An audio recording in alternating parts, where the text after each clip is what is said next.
All right, I think we're live. Good to see everybody. Let me know if you guys can hear me okay. We'll just do a quick sound check. Hey, Centuric. Pablo, good to see you. 5Z4H, good to see you guys. Just Gribano. Hey, all right. Glad you guys could join me today. Just doing the design review for the Nimble Design Jam. So what is this? This was a competition that I've been running for the past couple of weeks to create for people in the Nimble community to create some rad adventures. So there are paid prizes. So whoever wins, the winners. So there might be one, there might two, might be two, might be three, might be 10. I don't know. We'll see. I haven't looked at the adventures yet, but everybody will be compensated. Everybody who wins will be compensated fairly for their work. This is the Nimble Design Jam rules and guidelines and that sort of thing. So it says an industry rate of 25 cents per word. The industry rate is actually closer to 10 to 15 cents per word. Much lower, but the thing with the Nimble adventures, they're much shorter. So a lot of the effort goes into removing unneeded words, so that the prep for the GM is quicker. It's much easier to prep for the GM if the writer has done as much of the thinking, as much of the work as possible to present it in a simple, easy to follow way, without having to read 10 pages of content. So the pay rate for the winning submissions is roughly almost double the industry rate. There's also other free swag and loot and different things, as well as credit, I think it's been a pretty cool thing for the community. So it's not really for the money, at least for me, but it's just sort of a cool community thing to do. Okay, so with that said, we did get so that this is a list of all the adventures we got, a lot of adventures. So I'm not going to be able to get to all of them today. My voice would give out. So I'm not gonna be able to get to all of them today, but I'll go ahead and start. I'll prioritize people who are watching live now. I think Centuric raised his hand first, and then maybe it was Pablo. So I think we'll start there. So Centuric, what was the name of your adventure? What was the name of your adventure? We'll go ahead and we'll jump right in. You might have said what the name of it was in. Yeah, and there's been a super helpful design jam Discord channel also, if you guys are not aware of that. What was the name of it? The file's called Nimble Jam Submissions. All right, we'll go through. I hope you put your name on it.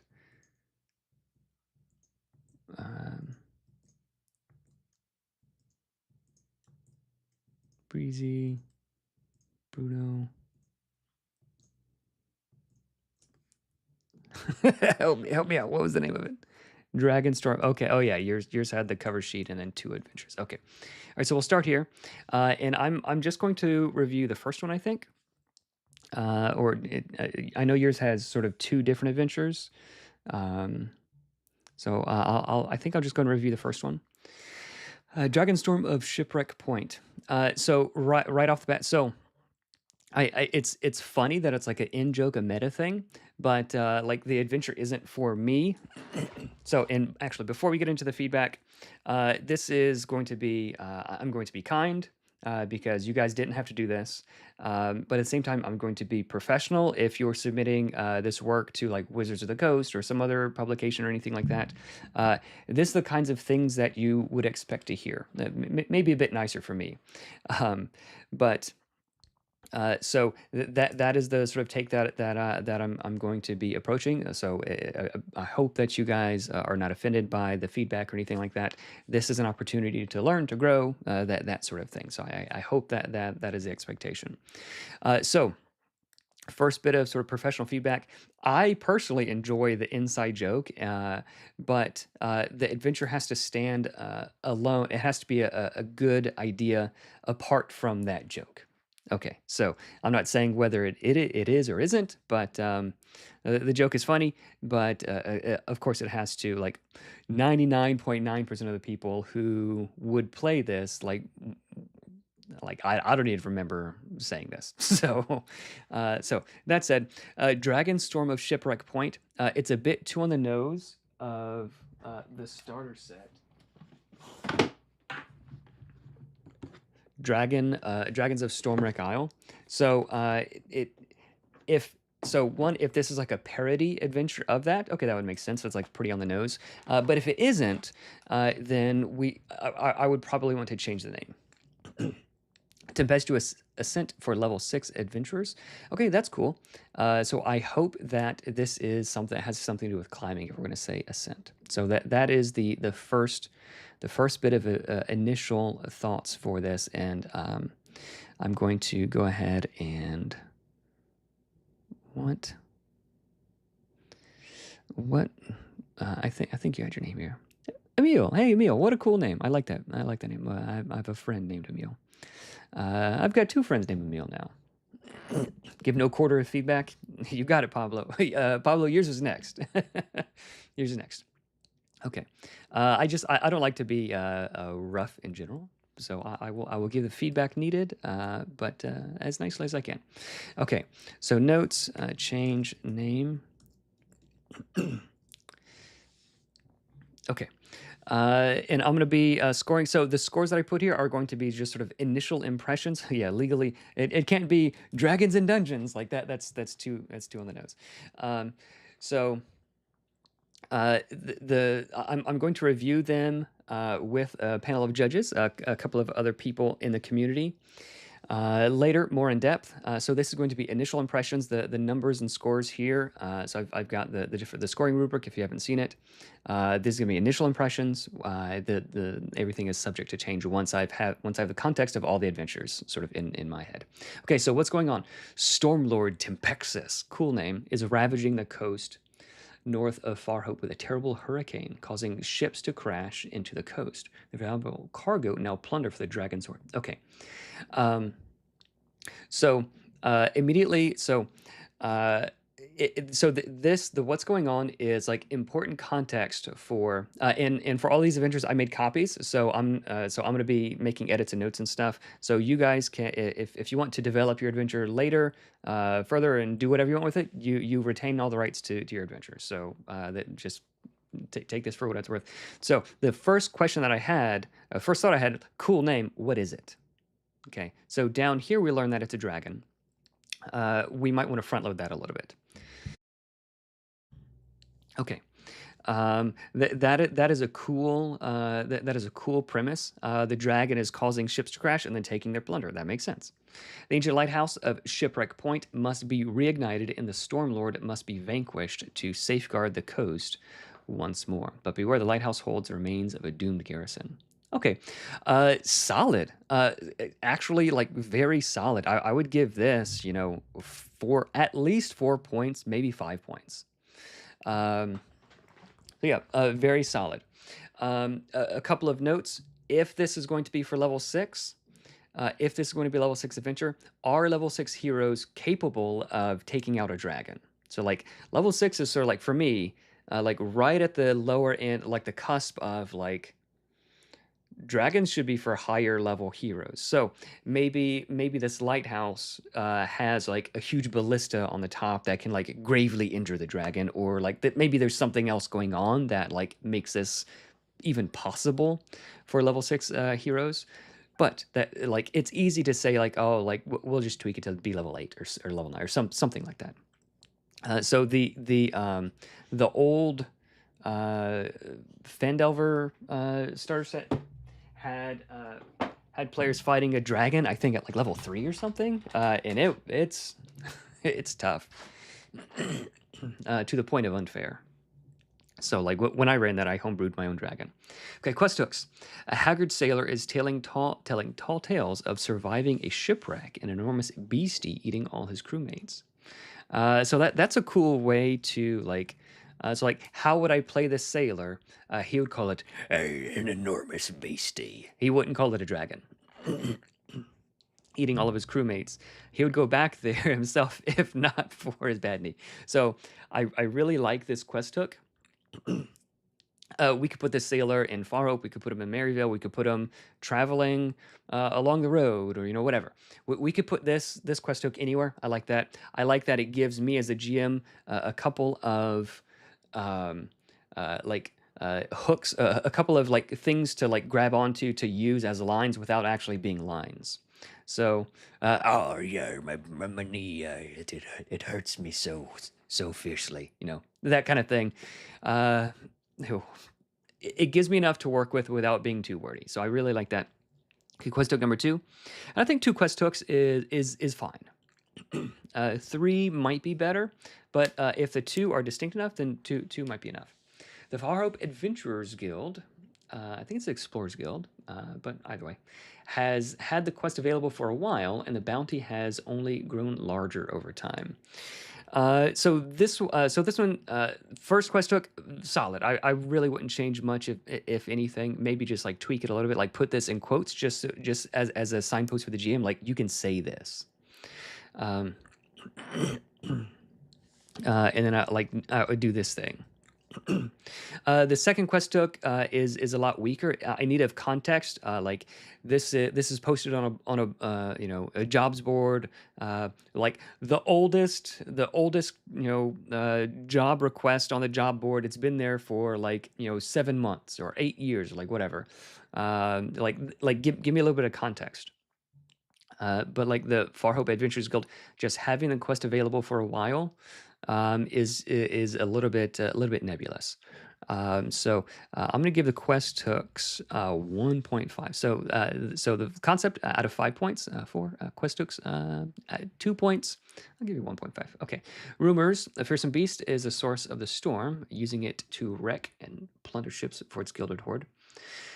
So since we already said some of this, we can either remove it from here, or we don't need it here. So we can save some words there and then use that space for something else more useful. So like the rumors. So what's going on in the rumors? That is the stuff that the heroes will learn as they play.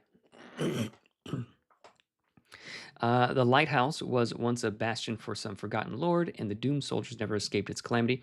Okay, so but where the lighthouse holds the remains of a doomed garrison, this could be maybe just to keep the what's going on a little bit more streamlined. Like, hey, dragons go into the thing, gotta light the lighthouse. Okay, and then like additional details down here. So. Yeah, we don't need to say it in both places, so I'd probably move this from here to here and maybe give like a little bit more information. Traveling, so items, so do we have any loot? Do we have any loot here? Centuric Emil, is there any loot in this? If not, it's not like super needed, but if we're saying valuable cargo, dragon's horde, gilded horde, like that kind of thing, the players are going to want to know, like players obviously, like once the dragon's dealt with, the owners of the loot are going to come, take most of it. Oh, loot is at the end. Okay. But like they're going to want like a couple of shiny baubles. The loot is at the end.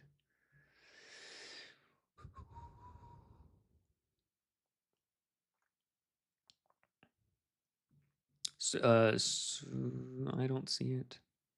Oh, this. So ideally, I would have the loot like here at the beginning, just so they know. Like, here's the kinds of things. Aftermath section. Okay. Ideally, just organizationally, here's the quest hooks. Here's some things that you can hand out. And even like with this quest hook, like this guy offers no loot.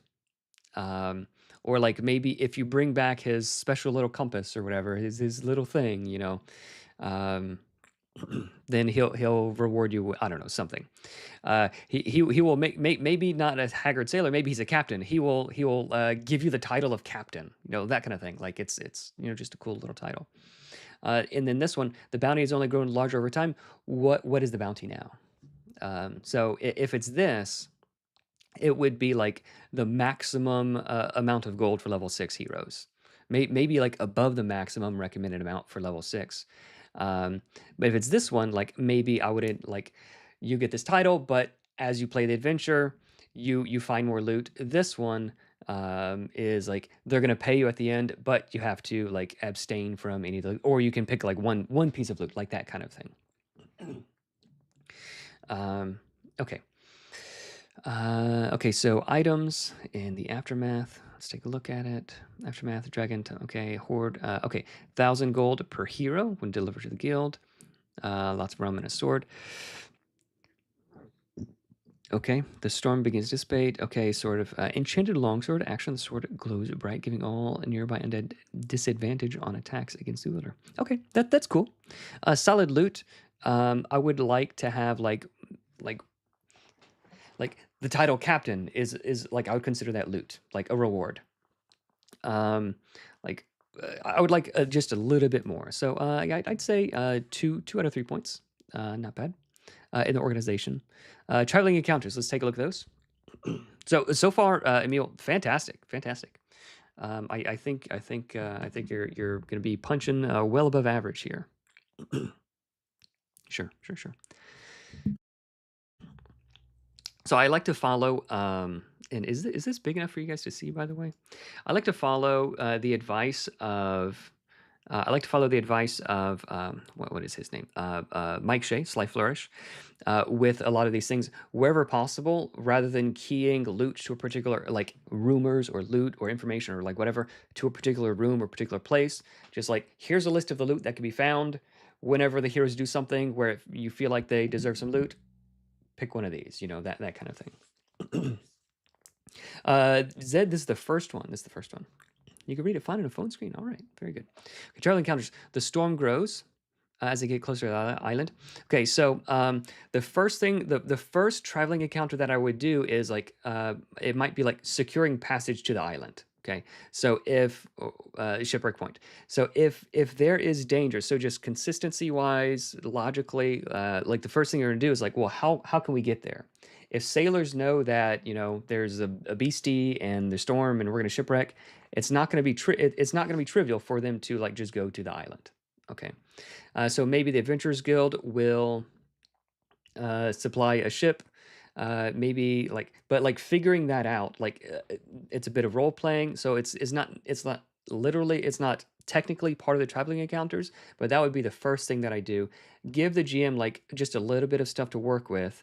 Um, Here's how they would like negotiate for a boat or find a boat, or here's a couple of different options, like some role playing things that they could do to figure out to secure passage to the ship. It doesn't have to be long. It could be like a bullet point, maybe 2 bullet points. But that to me would be the first traveling encounter. And like the quest could be like, good luck getting anybody, like finding anybody crazy enough to, take you on the ship. And then like the first traveling encounter is like haggling with a crazy guy with a ship, that kind of thing. Okay, so then the second traveling encounter, once they've done that, now the storm grows as they get closer to the island. Rest is difficult. Roll hit dice with disadvantage when field resting. Okay, so storm grows, rest is difficult. So this is a cool like status in general. So this could just be like an overarching status while you're on the island trying to rest because of the storm. Um, you rest is difficult. It's like one, you can't safe rest anywhere on the ship or on the island because of the storm, like while the storm is going. So that kind of thing is helpful to just like tell the GM. So this is an encounter so much as like maybe an environmental like overall effect. So for instance, the sewer adventure in the GM guide has this like sort of global environmental effect. The deeper they go, the more smelly it is, right? And it has this sort of impact. So this is not a traveling encounter. I would move this to something else, but I would keep that idea and refine it a little bit. So maybe replace this one with like securing a ship. Gaunt beasts stalk the coasts. Ooh, that's cool. They follow the heroes looking for unsupervised scraps of food. Okay, so We are on, so like we go from like not being on the island to like being on the island. So that's a bit abrupt. I would give the GM a little bit of information, like what is it like going to the island? Maybe there might be like make some strength checks to see who like vomits. Anybody who vomits like loses a hit die, like that kind of thing. Like what does it feel like? There's no island. A point is part of the coast. Okay. Okay, so I would clarify that. Ancient lighthouse is shipwreck point. I thought it was an island. Okay, okay, so it's not an island. Um,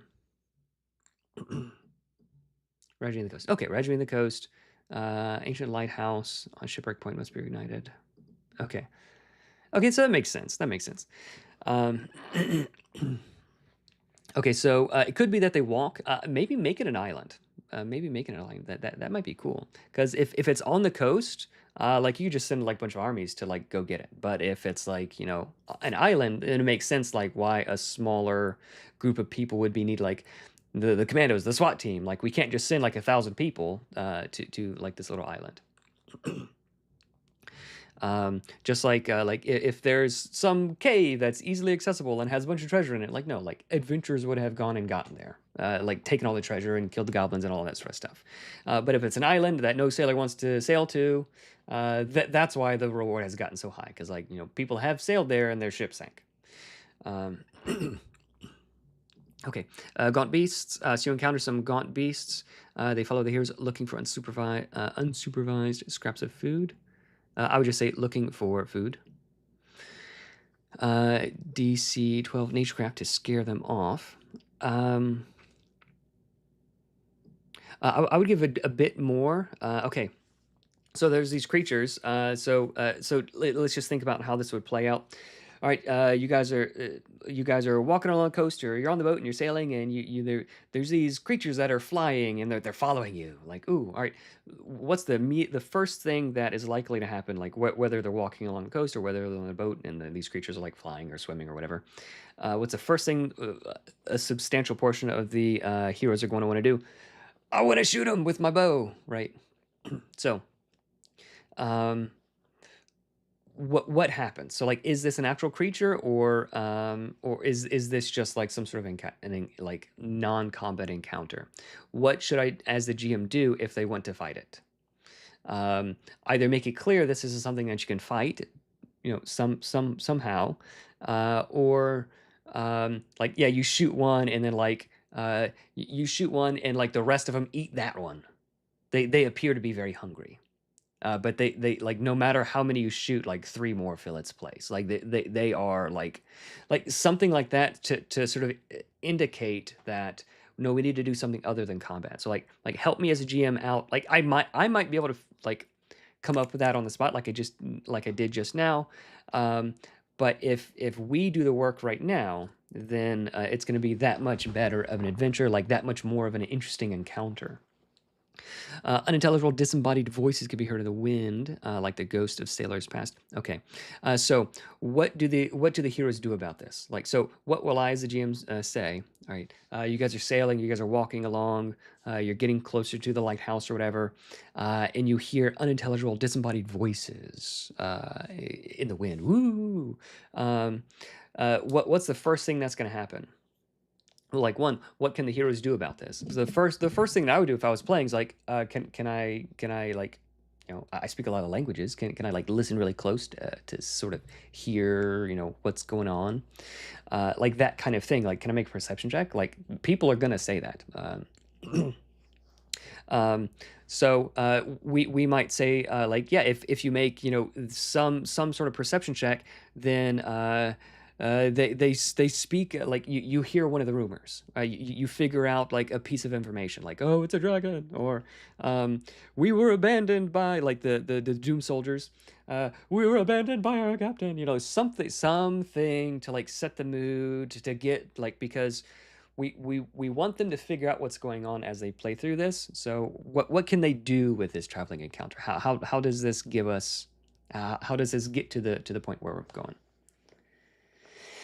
It could be for atmosphere is important, but the point. So they're not reading a novel, they're not watching a movie. they are interacting. This is a story that they're interacting with.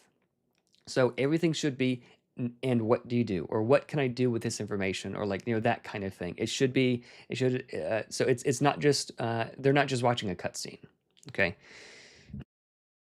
Okay. So traveling encounters, I'll give you some cool ideas. So I think more than 1 point, less than 3. So probably 2 points for the traveling encounters. They could use a bit of work, but good core ideas needs a little bit of massaging. Okay, eventually ramshackle inn, small inn, inexplicably defying the storm on the rocky coast. Okay. I like the name. Nice short thing.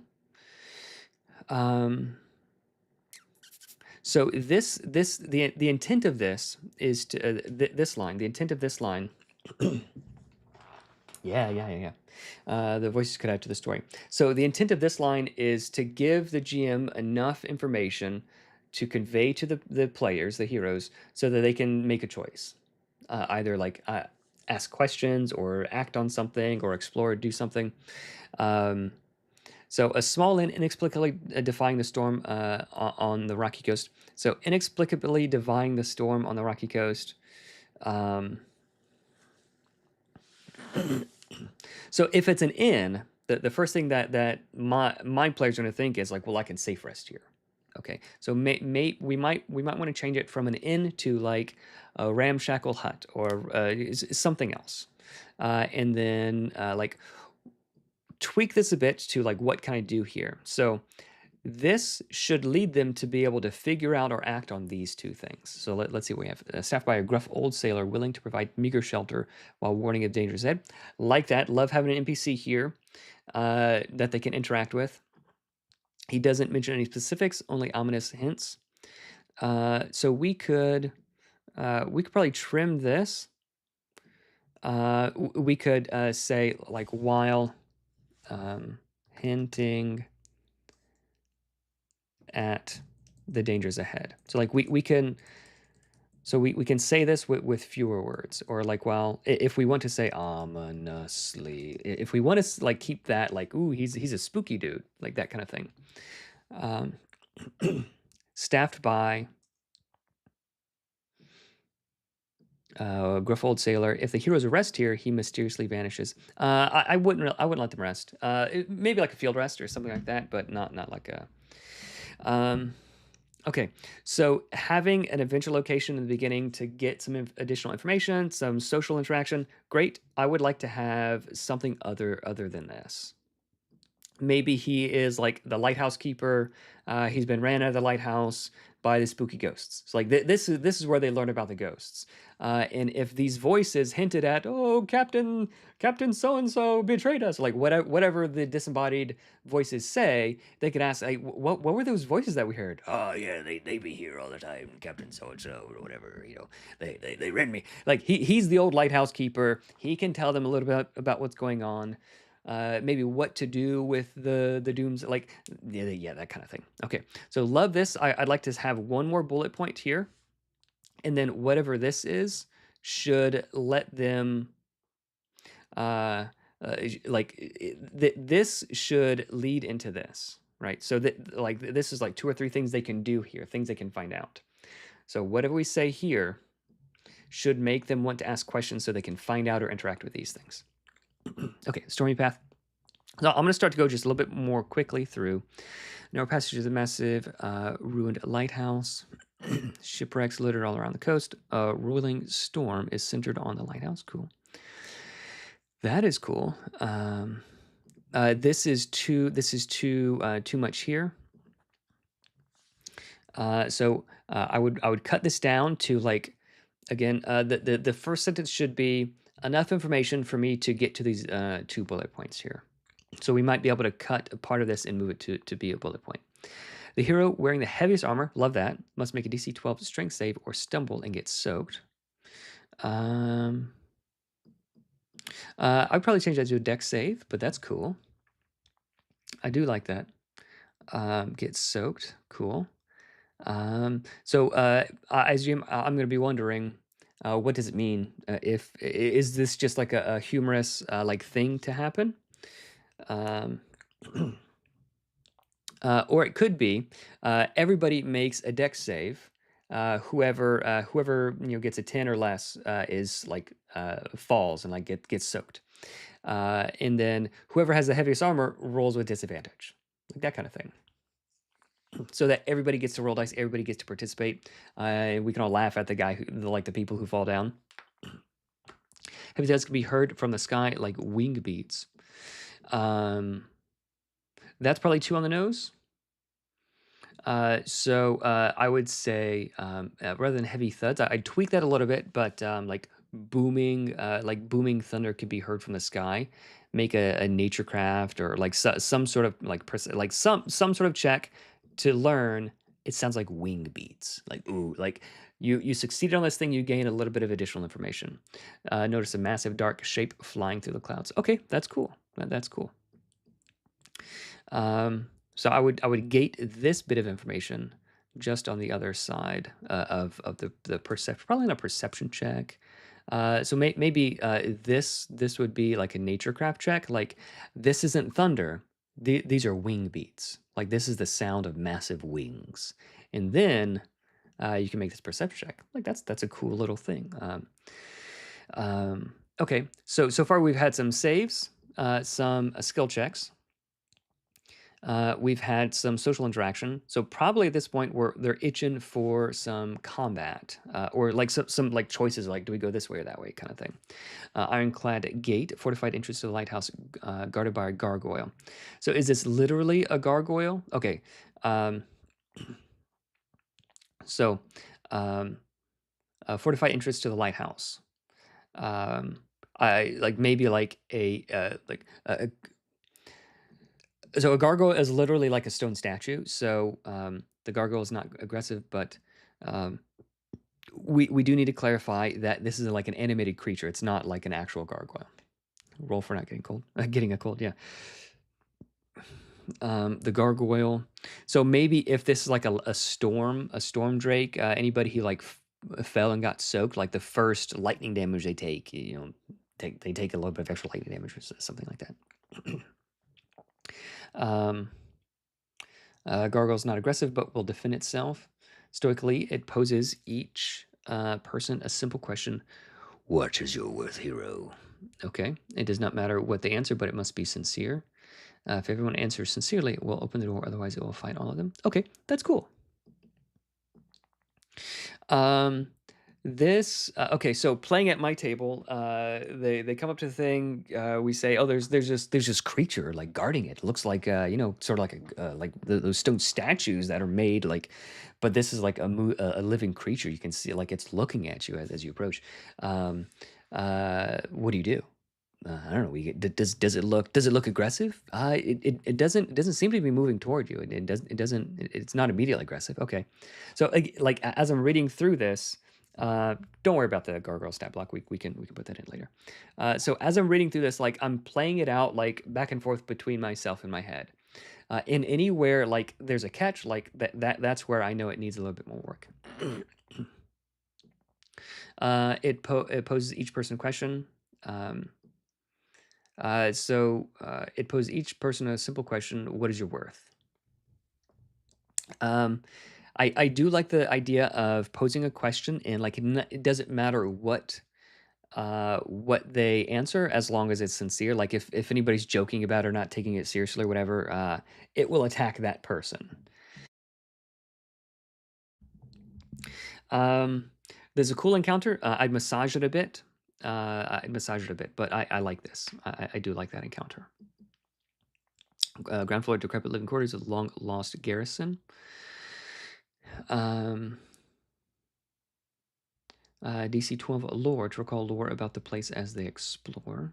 Okay, House of Ferris. So there might be like a crest. So like, why would they just recall it at this point? There might be a crest that they notice, like a family crest or something like that, a house crest of House Ferris. Was once tasked with garrisoning the lighthouse, but some calamity from the sea befell them. When the heroes enter the dining hall. Reanimate skeletons of the old crew emerge. Okay. Okay, ground floor, first floor. So is there a map on this? There isn't a map. Okay, that's fine. A map isn't needed. But so ground floor is the first floor in my mind. So I would clarify the ground floor, second floor. Or maybe just change this to lighthouse entry. So you enter, you do this, and then it is good to go. So how do they get from here to here? Well, I as a GM, I would just isn't the American way to say ground floor is fine, but I wouldn't say ground floor then first floor. It'd be ground floor then second floor. It doesn't matter. It like those early details doesn't really matter. Just like small clarifications. But the important point is so how do the heroes get from here to here? Well, I as a GM, I would just like sort of narrate it. How do they get from like this room to this room? Like, well, I would just narrate it. So at a certain point, we do want to present the option. Okay, so you're in the lighthouse now. Over to this side, to the left, to the right, there's a room, and to the left, there's a room. Like, which direction do you guys want to go? Like that kind of thing. I want them to be able to have some agency in choosing, right? Rather than like this happens to you, then this happens to you, then this happens to you. So is there some way that they can get a jump on these skeletons? Is there like, so let's figure out how we can do that without having a whole bunch of words. Okay, so this way is the dining hall. That way is like the stairs up to the next area. It's something, right? Okay. First floor, abandoned. So I do like one skeleton per hero, plus one skeleton captain. So yeah, I would clarify. So if there's 3 heroes, are there 3 skeletons and so I would understand this. There's 3 skeletons and 1 skeleton captain if we have 3 heroes. So that's fine, but that doesn't scale super smoothly because if there's 2 heroes, it's going to be way harder than if there are like 7 heroes, because the additional 1 skeleton captain, does that make sense? So it might be the skeleton captain has like 10 hit points per hero, so that if there's 7 heroes, this captain has 70 hit points. And if there's 2 heroes, it only has 20 hit points. So like it scales no matter how many players we have. First floor, abandoned storerooms full of rusted weapons and armor. Perfect. Okay. Ideally, it would be like a little bit more. Like, the heroes could say like, "Oh, I want to explore, see what I see." Give me a perception check or that kind of stuff. But having just a little bit more, like rather than 5 bullet points here. Okay, so I could just like do this and like parentheses. So like this is a parentheses so that I know like it's not like I don't need this information until I get there, right? Central hallway is trapped with hidden spikes, chipped blades to deter invaders. Okay, 3 in total. DC 16 perception or examination to notice a trap. Okay, so generally traps are best when they're noticed immediately, so that the players can like seeing them is the fun part, overcoming them is the fun part, like creatively overcoming them or like creatively getting stuck in them. Finesse or stealth to disarm a noticed trap. Okay, 3 trapped chests can be found, and we can save space by doing this. 3 trapped chests can be found inside rooms containing valuables worth 40 gold each. Same DCs. Okay, I'd work on this one a bit. So perfectly fine having a trapped thing, but just logically, why would so like if I had a 3-story house, why would I have the front? So why would I have the front door open, no traps? But then the second floor, or the first floor, the first floor above that, why would I have traps there? Just logically. So if we're going to have traps, if we're going to have defenses, it's going to be like here on the outside, like the gargoyle. That makes sense. Like before you get on the premises, there's this gargoyle who asks you a question. And maybe the question isn't what's your worth, hero? Maybe it's something else. Like, do you come to like do you come to disturb the dead? Whatever. Like, no, I want to help them. Get put to rest. Like, okay, then you can come in. Um, something like that. Rather than what's your worth, like that'll make more sense. Plus, it'll give them information about, like, do you come to disturb the family that I protect? That kind of thing. Yeah, yeah, yeah, yeah. Okay. Um, so logically, where would these traps go? Probably not on the second floor, but like that kind of thing, super easy to rearrange those kinds of rooms. But we'll just think those things through. So maybe the second floor we have the skeletons, because this why are the skeletons still in the house? Because like they're trapped inside the house. Like if they go through the thing, like they'll get poked. Um, and then yeah, like so maybe there's like a couple of skeletons who like triggered a trap. So okay, we see this trap. There's skeletons. So these skeletons tried to escape. The rest are like staying there because hey, they if you try to escape, the traps will get you. All right. Precarious path, rain slick staircase around the outside to the next floor. Ooh, I really like that. Rain slick staircase on the outside. That is cool. I do like that. We probably don't need to say this. If a hero falls off, they may grab the ledge. So rather than just jumping to if a hero falls off, how would a hero fall off? So everybody has to make X check or X save. There's a balcony outside. So we sort of play up that this is dangerous, so that the heroes, before they go out and start climbing up the thing, they can like prepare, like, okay, I'm gonna tie myself to the next hero, so that if one of us falls off, like we can pull ourselves up, like that kind of thing. So like let's give them the information, so they say like, how are you going to get from this floor up to the next floor where you need to go? Because wind and the thing, and there's a fall, and it's not just like from the second floor down. It's like there's a cliff below. Like, so you're gonna if you fall, it's in bad news. Okay, so the fall should be dangerous enough to like where they want to prepare and do things. So if they prepare, then like this should be they should reliably be able to overcome it with minimal worry. If they don't prepare, then they should expect to take like one of them, if they fail really badly, should expect to take like roughly half of their hit points and damage. Basically, it'll use up some of their hit dice, something they can recover from, but it's a setback. If a hero falls off, they may grab the ledge. DC 12, strength save to climb. There's a balcony outside the entrance. Guarded by an undead troll wearing a sigil of the garrison. Okay. Cool. The troll refuses to let anyone through and will fight if approached or provoked. Cool. That's cool. Oh, it's a legendary.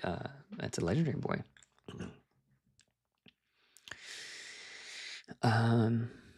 Okay. So it is. There's a balcony outside, so they would fight on the balcony, I assume. So there's danger in that. Regenerate, does not die. Okay. Actions, after each hero's turn, choose one clause. Okay, bloodied. Okay, so I'm not gonna worry too much about the troll stat block, but cool idea.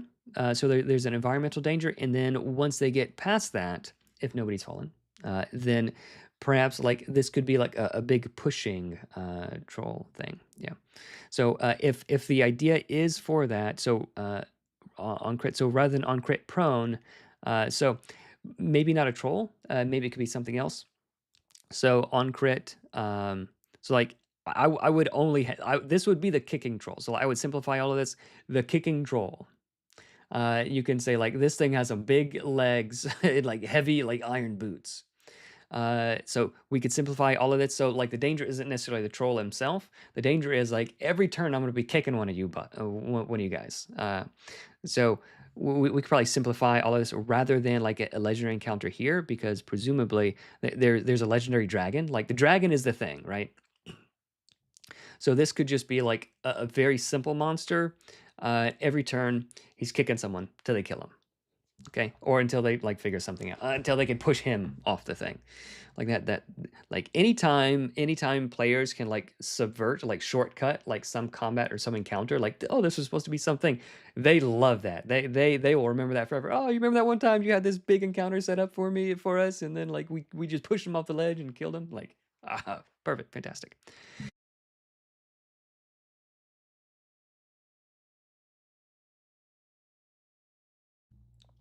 Um, Here, so if we do want to tie this back to like if they rolled if they rolled an 18 or higher on the lore check, they know this person. Like this is a famous, famous knight of House Ferris, and like you can talk to him. If you rolled that good, you can talk to him. He'll tell you something about the dragon, or he'll do something, and then he'll just let you go.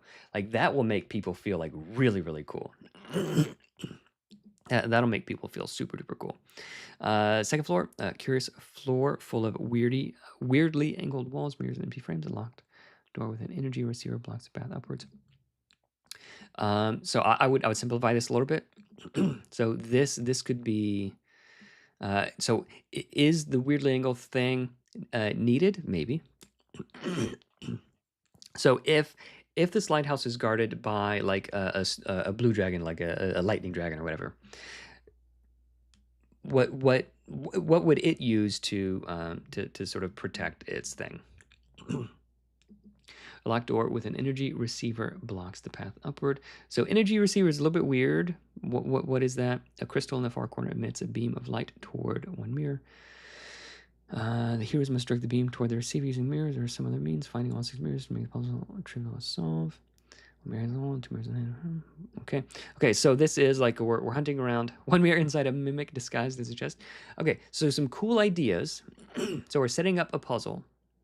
A hero with the highest nature craft may roll to notice that it's a mimic. Otherwise, it will attack.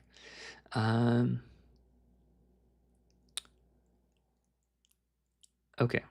So this is a really really cool idea. I would make this puzzle. Okay, so when this puzzle is solved, the lighthouse turns back on. So like this isn't just like weird mirrors and things. This is like how the lighthouse functions. Okay, so it's not maybe it's like it's not a fire like you might have thought. This is like an arcane lighthouse, and if this was an arcane lighthouse like that had some valuable magic, that's exactly what happens. Okay, cool. So this should be like right before like they solve this, they go to the dragon. So if this is an arcane lighthouse, it makes sense why this family, like this important family, was like guarding this lighthouse, like to protect the valuable things. So, okay.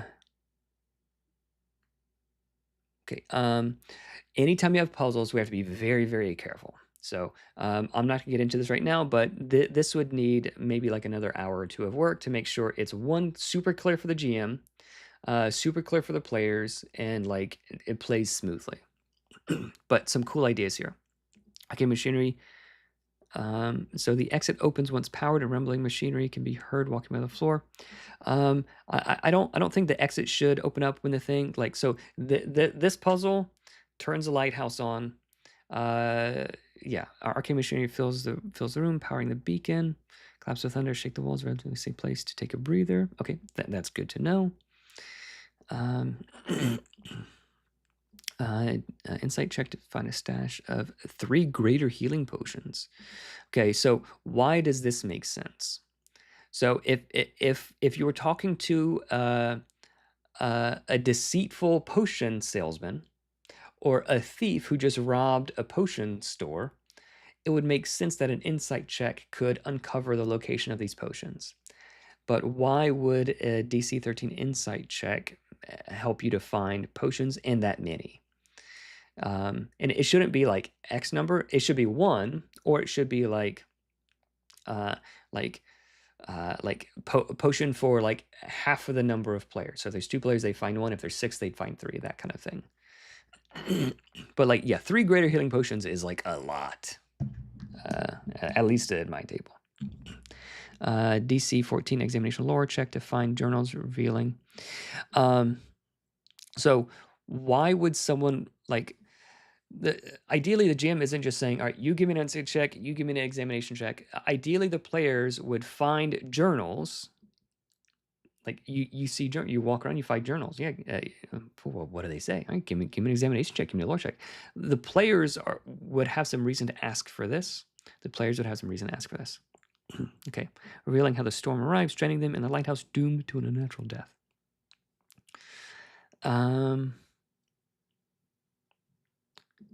How the storm arrived, stranding them in the lighthouse, doomed to an unnatural death. So that doesn't make a whole lot of sense. So if this was an island, that might make sense. The storm arrived, destroyed their dinghy, their ship, or whatever. They're trapped here, or something else. Like I don't understand why they're trapped in the lighthouse. If this was family was like here to protect them, it might make sense that like the dragon killed them all, like zapped them all. They're all zapped, that kind of thing. So I'd work on that. So I would have this room here, and then like the beacon is like shining, like the beacon's still working, it's shining up to the next floor, reaching the next floor. Okay, so I understand the beacon is shining on a mirror, but the mirror is just pointing at a wall. Like it's just like pointing at a wall, and there's mirrors everywhere. So like, oh, immediately I see we have to like arrange these mirrors in some sort of way to make it shine out, right?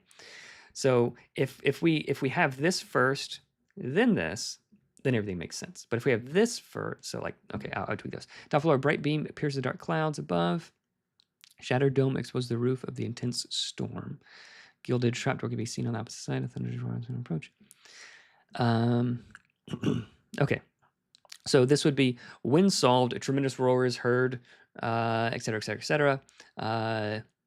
And then, I don't know, something happens. Like we have to have a little bit of, I tweak this just a little bit. So I'm not going to worry about the monsters right now. We'll deal with that later.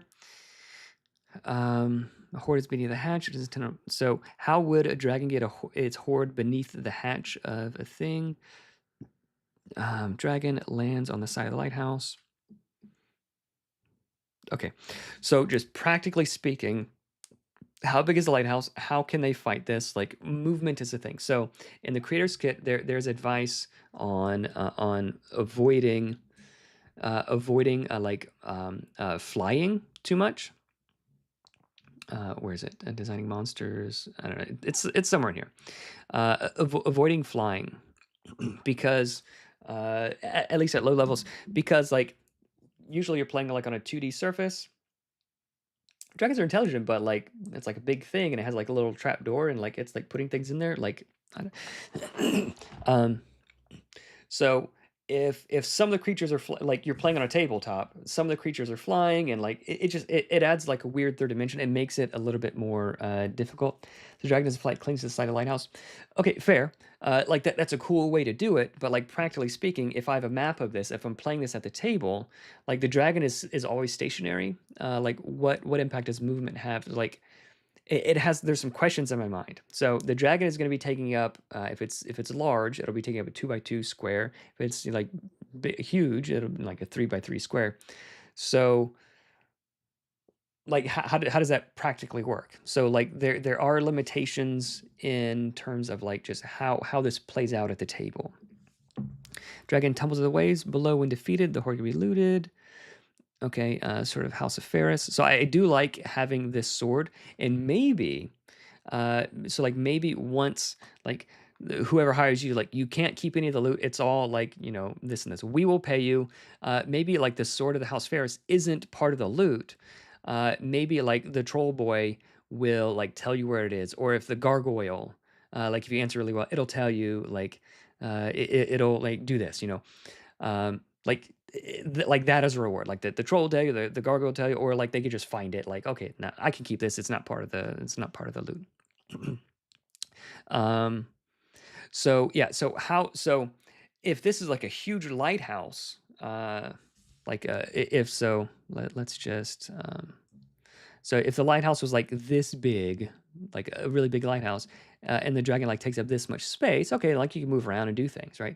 But if the lighthouse is like big, but like the dragon is just like here and like doesn't move, it would play. It's a cool cinematic idea, but how would it work? Yeah, is my question. Okay, so let's see. So dungeon rooms. So a lot of really cool ideas. Needs a little bit of massaging. I would score this an 8 out of 12. Really cool ideas. Most of the way there, but not quite.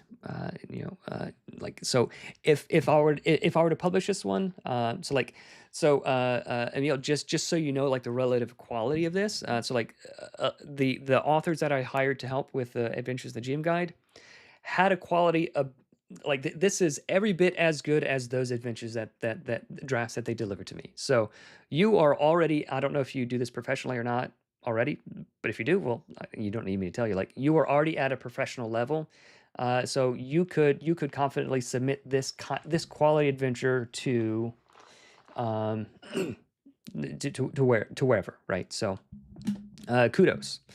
So this is like 70% of the way there, and then it's at that point that like I would work with a writer to say like, here's some things to think about, here's some things to tweak.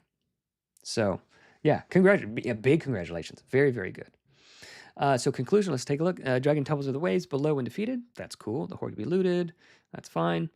Storm begins to dissipate as the hero leaves. Okay, conclusion could be like a little bit like, so like fighting a big dragon is like super rad.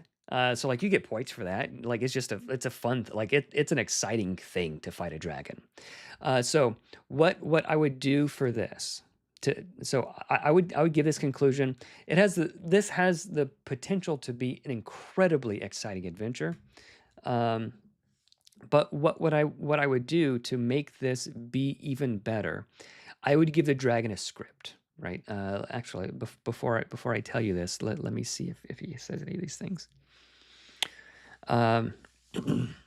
Yeah, so what does it feel like? The dragon isn't just like a skeleton or a troll. Like, the dragon is going to be taunting and attacking and you mortals are back, and then he's gonna be doing things like help me as a GM, like make this like be really a cool climactic battle, by giving him a script, right?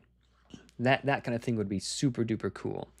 Like the dragon's gonna do this, and again, this wasn't really like, don't worry about the stat block and stuff, but if you gave me like, when the dragon does this, like when he's bloody, he's gonna say this, and then like he's gonna tear the top of the lighthouse off, or like something, he's gonna throw someone, like he's gonna do some unexpected things, that kind of thing. That's gonna be pretty sweet. Yeah, the second one looked a lot of fun. I just want to spread it around a little bit. We'll definitely be looking at the other one. Internal consistency, I'm going to give it 1.5. There were some questions and things that like needed to make a little bit more sense, but certainly not bad. The twist. Okay, Shannon, you're making me want to. You're making me want to take a look at it now. Okay, so let's take a look at Pablo's. Pablo, are you still here with us? You let me know if you're still here, because I'm about to take a look at yours. So solid adventure centric. Yeah, if there's more than like just a handful of quality ones of that quality, then it's going to be a difficult one to judge, certainly. Pablo, hey, all right. I hope did you put your name on? There it is. All right, so this is Pablo's adventure. So if you guys know, Pablo wrote two of the adventures, I think, in the GM Guide, and then there's two more that are coming, that we're still cooking on. The last song of the Cloud Whales, 10 out of 10 adventure name. 10 out of 10 adventure name. Let's go down to Pablo. Great name. Grit. Great name. The one in the GM's Guide, Hag's Legacy. Okay, yeah. So there is a typo for the high level adventure in the Shadow Blight. It says Pablo's name. Sorry, Jack. Jack actually wrote that one. Unfortunately, I couldn't fix that typo, but it's fixed in the PDFs, or it will be fixed in the PDFs. Just so you guys, there were a bunch of typos in the spell cards. I'm having those reprinted, so I have all those fixed. They're being reprinted, but like a little typo like that, like I'm not too worried about. But it's too late to change that. But the cards are fixed. Okay, the last song of the Cloud Whales. Let me get some water.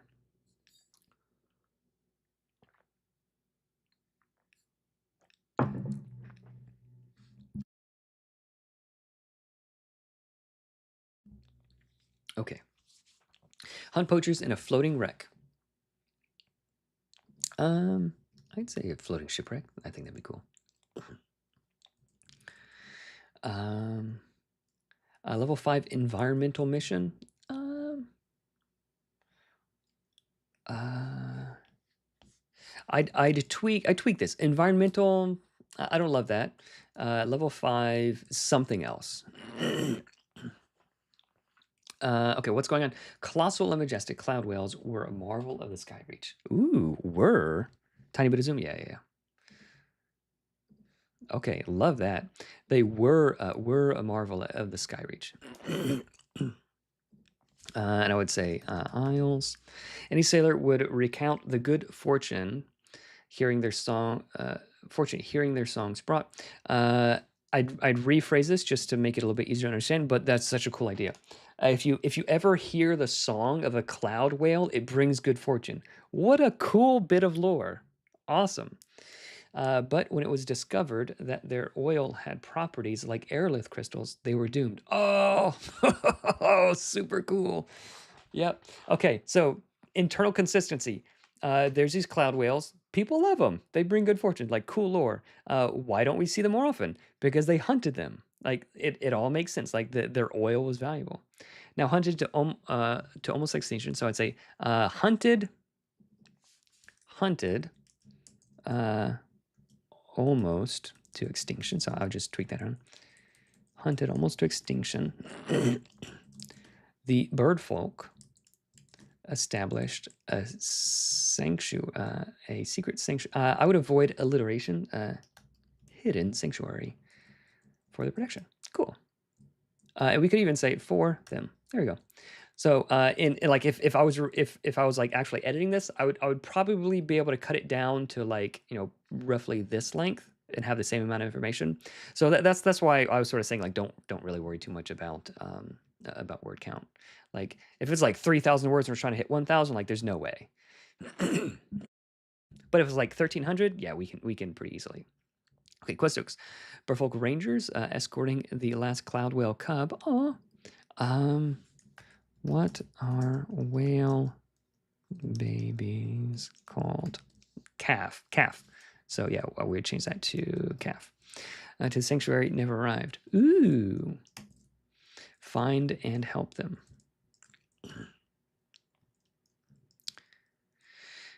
So it would be find out what happened. Because we may not be able to find them, we might not be able to help them, but we can find out what happened. The poacher, Captain Bloodbraids. Ooh, love it. Fantasy name, easy to say, very evocative. Has been a bane in the Skyreach for too long. The Golden Company pays for her head. Ooh, that's even cooler. Golden Company pays for her head. An old fishmonger asks anyone leaving port to look for her estranged son, Errol, who left chasing some red-haired woman.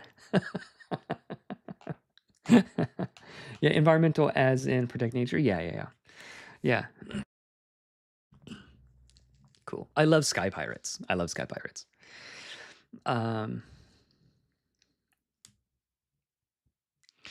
That's cool. Okay, so fun concept. Pablo, yeah, five out of five. Fully 5 out of 5. Quest hooks, 2 out of 2. Fantastic. Treasure cask of ear oil. Oh, spread on creature or object, levitates for 1 hour. Oh, how neat! 5 uses each. Flammable. Awesome. That is so cool. Aerolith crystals, air oil. Yeah, nice. Yeah, Conchi talk. Pharaoh giant slugs. talk to one another and relay the words if one in a mile. They blow raspberries.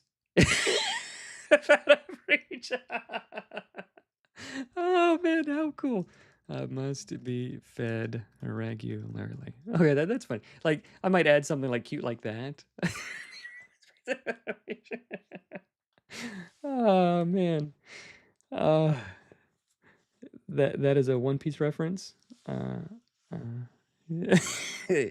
Well, what is a One Piece reference? I don't know. I'm not familiar with One Piece.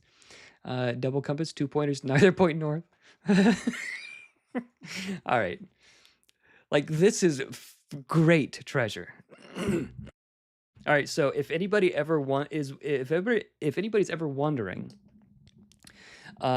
what the perfect treasure for an adventure is, look at this. Like, take a screenshot of this. So like I would tweak it just a little bit. Like, so if these are like giant slugs, like cool idea, blow raspberries, like maybe like giant telepathic slugs and like that's how they communicate. And like sometimes like they just don't want to they just don't want to work because you haven't fed them in a while. Like, and like it brings cool role playing stuff into it. It's like I might add something like this. Illegal? How do you spell illegal? Illegal.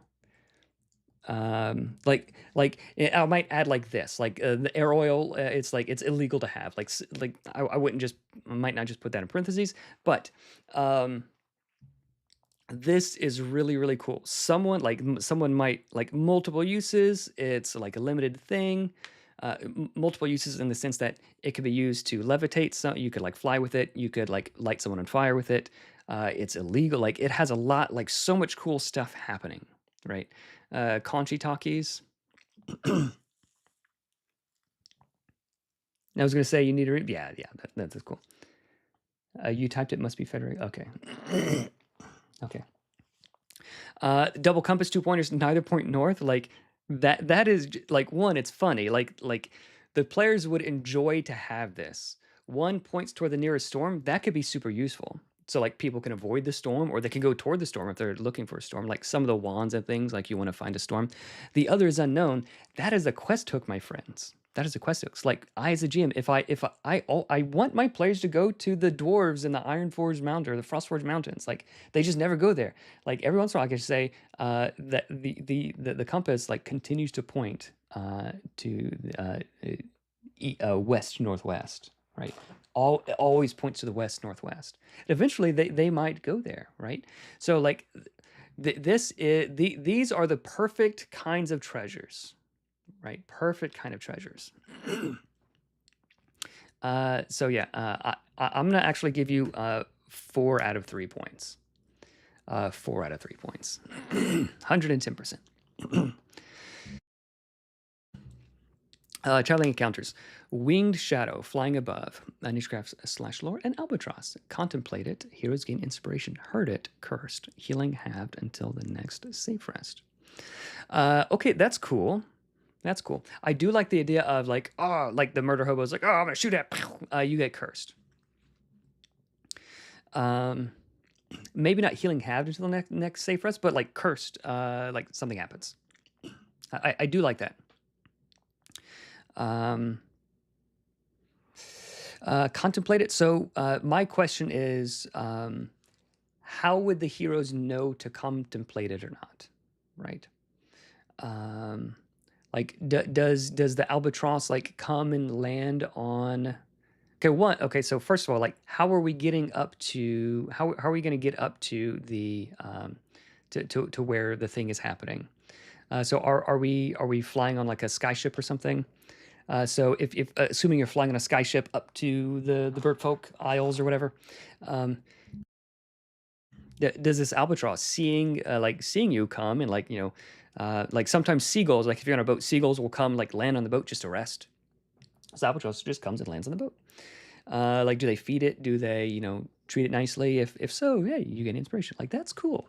But like, so how would they know this? What if they fail the lore check? Like, so maybe the lore check is, oh, if you treat it like, if you contemplate on it, or if you feed it, if you treat it nicely, then it's supposed to give you good luck, right? That kind of thing. Or maybe instead of good luck, because we already have these sky whales, like are supposed to bring good luck.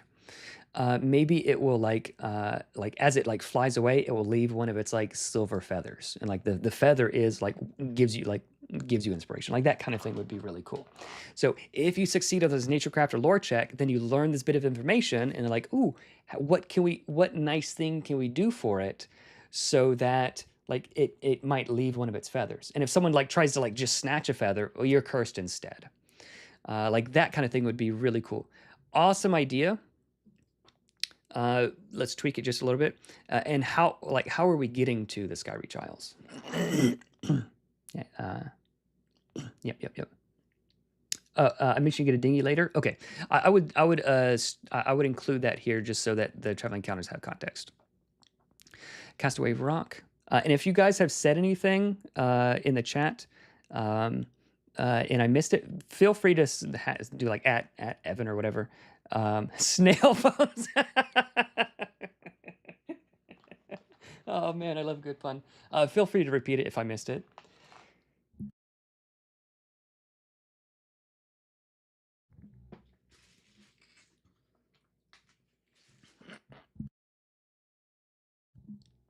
So far, Pablo, fantastic.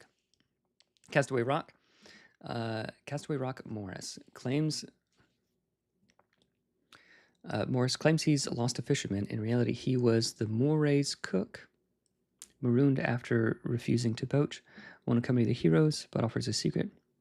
Monster unlocked in the stern in exchange for food and future rescue. Okay, so the Moray.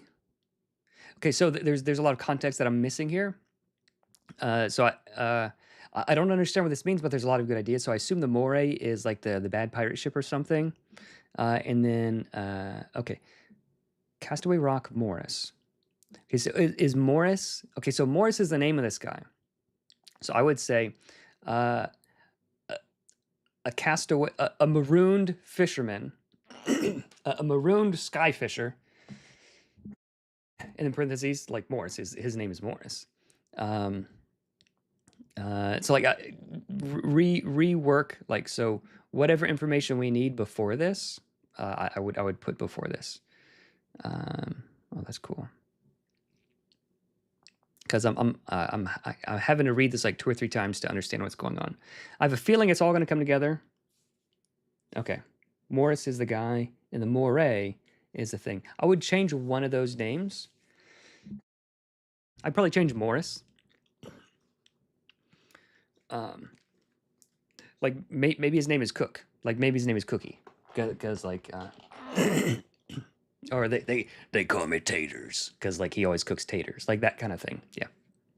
Yeah, Moray Morris. That's something that could easily confuse the players. Like, oh, I thought, like the name of the ship is Morris. I thought we met Morris already. No Moray, and like you have to explain all these things. Sudden hailstorm. Push, but I love the idea. I love the idea of them meeting a castaway, uncovering some information. That great idea. Sudden hailstorm. Push on, or go around through skyfish banks. Ooh, I love it. I love it. Okay, so there's this danger thing. Push on, so you can go through the danger thing. XYZ might happen, or you go around this other way, and then something else might happen. Love that kind of thing. Brace the hail. Brace the hail. Strength save or hero or dinghy takes 1 wound. Can't fly with more than 2 wounds. Go around winged eels hunting, attack the hero with the lowest HP. Okay, cool. So like a simple combat.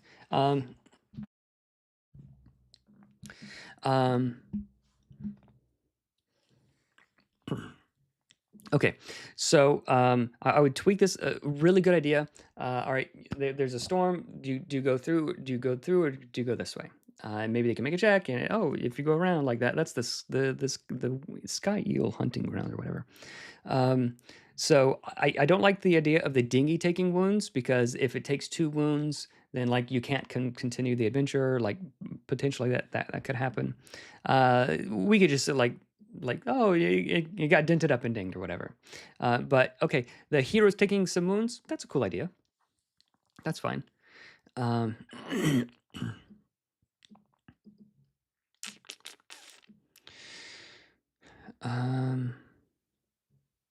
And maybe it could be like, get creative, or else you're going to take some damage or take some wounds or something like that.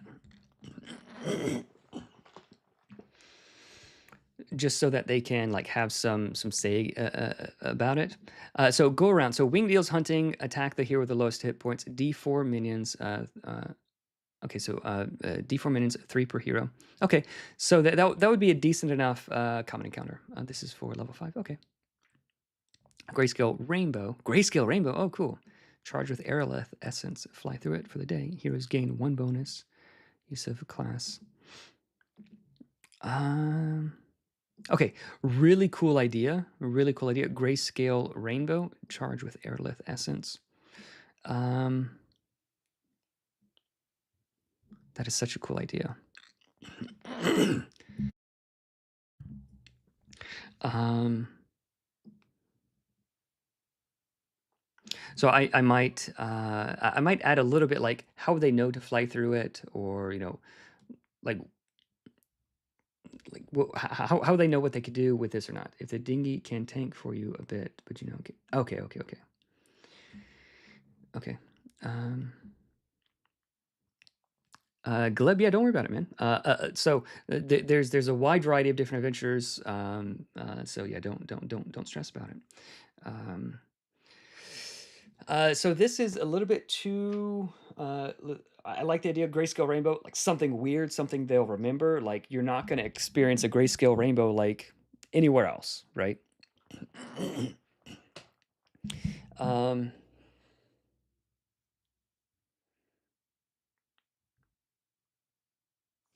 Maybe it's like some sort of check or something. If they succeed, they get a boon. If they fail, they get some bane, like that kind of thing. Or they can just like sail on. Uh, maybe their captain could tell them like, oh, those, you know, my brother once sailed through a grayscale rainbow and like, uh, he grew 6 inches. He got like he made some wish and it happened. But my cousin he sailed through a grayscale rainbow and he lost all of his hair. Like just so you can sort of like maybe it's not a check. Maybe this is just information that's given. Like grayscale rainbows, they can be a good thing or they can be a bad thing. And like maybe we just say like make a wish and some cosmetic thing could happen to you, like something like that. But like regaining use of a class ability resource or 2 bonus mana. Um, I'd like for just like traps. There's a trap, like, and the trap is obvious. What they do with it is the interesting thing. So like, what a grayscale rainbow could do is obvious. Might be good, might be bad. Um, and then now that they have information, they can make a cool choice with it. So instead of this, heroes gain 1 bonus use of class ability resource. Maybe it could be. Ooh, what if we did? What if we did? Where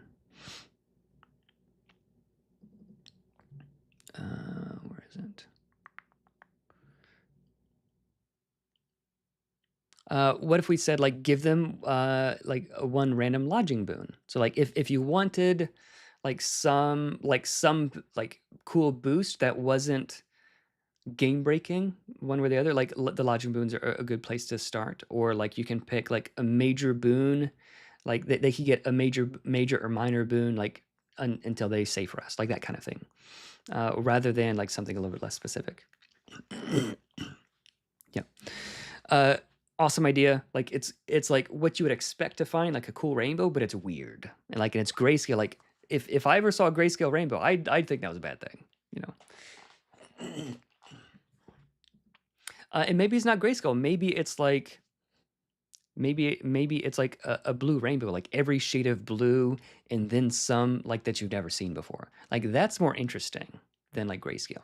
But like weird rainbow thing, cool. Okay, eventual locations of heroes are lent a flying dinghy. Airlift crystals installed.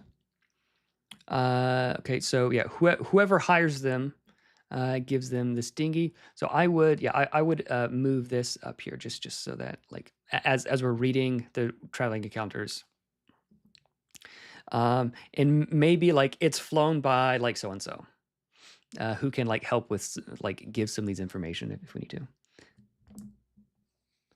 Grayscale ties into the loss of the magic whales or whatever. Yeah, like that would be cool if it was grayscale, because like the whales are like these used to be like vibrant, like every shade of blue and then some, but now it's this because the whales, like that's cool. And like, oh, you saved the whales, and like as you're going back aftermath, like the rainbow that you saw, it's got one of its colors back. You're like, I don't know, that's a little bit weird, but like something like that would be cool. Like we're making a difference in this world. Like maybe it's grayscale because the rainbows are sad. Yep. The Moray is the wreck of Bloodbraid's old ship, now her whaling base. The Moray is, so I would just say the Moray is, and I would say Captain Bloodbraid's whaling base. I would just say that. So Captain, because like I might have forgotten that this is the that bad poacher. The heroes may board it from any direction, but below the bow seems the best for cautious approach. Ooh, I like that. The heroes may board it from any direction. And just to clarify, like, can I board it from the octopus pond? Or is it like barnacle caves, upper deck, masts, stern, captain's cabin? Like, are those the options? Can I board it from the rope bridges? So like, we might need to clarify, or rather than any direction, maybe like 2 or 3 directions. Like one obvious direction, one a secret direction, like that they could find pretty easily if they try, and then like a super secret direction, like a third direction that, like, you know, that kind of thing. Maybe like any might be a little bit too broad, but I do like the freedom that gives. Might be a little bit too much freedom. Barnacle caves, narrow goopy droplets, low tide smell. Perfect. So do they need to so how big is this ship? How big is this the Moray? And I would do this. How big is the Moray? Because are we flying the dinghy through the barnacle caves, or are we like climbing through and walking through? That kind of thing is my first. Dead seagull, stiff and wet. Barnacle caves, dead seagull, stiff and wet. Spitting barnacles covering the walls and ceiling. Spit on anything that moves. Nature craft lore to recognize them. Fire or lightning makes them retract. If taking no Russian dex save. Okay, so I let's see. Quest hooks, items, traveling encounters. Traveling encounters, solid traveling encounters with very, very minor tweaks. They will be perfect. So 4 out of 5 points. Dungeon rooms. You like the thing inside? Okay. I would say that if you.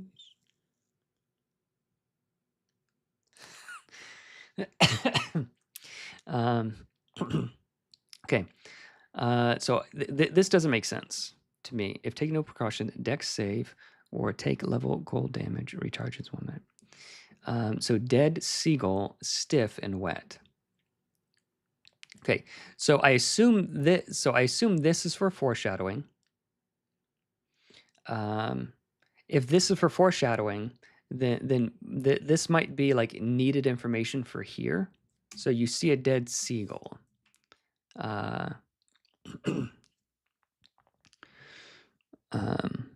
Trap room with foreshadowing. Okay, so this is the foreshadowing, and they're like, "Ooh, can we let's look around." Okay, so if my GM ever tells me there's a dead thing around, and immediately I'm saying, "All right, I'm looking around. Do we see anything that could have caused this?" All right.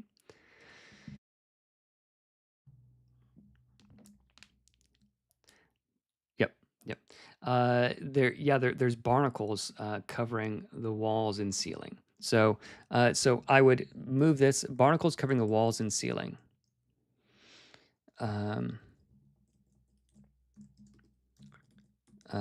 Tweak this.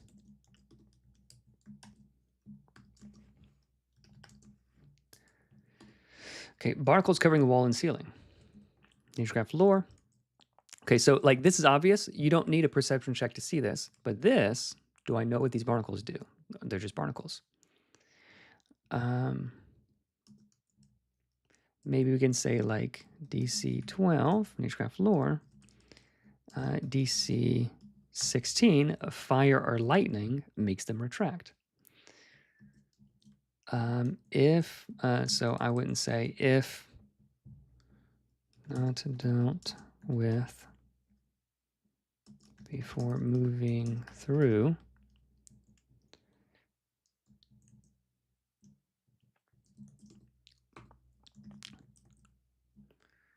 Dex save or take level cold damage.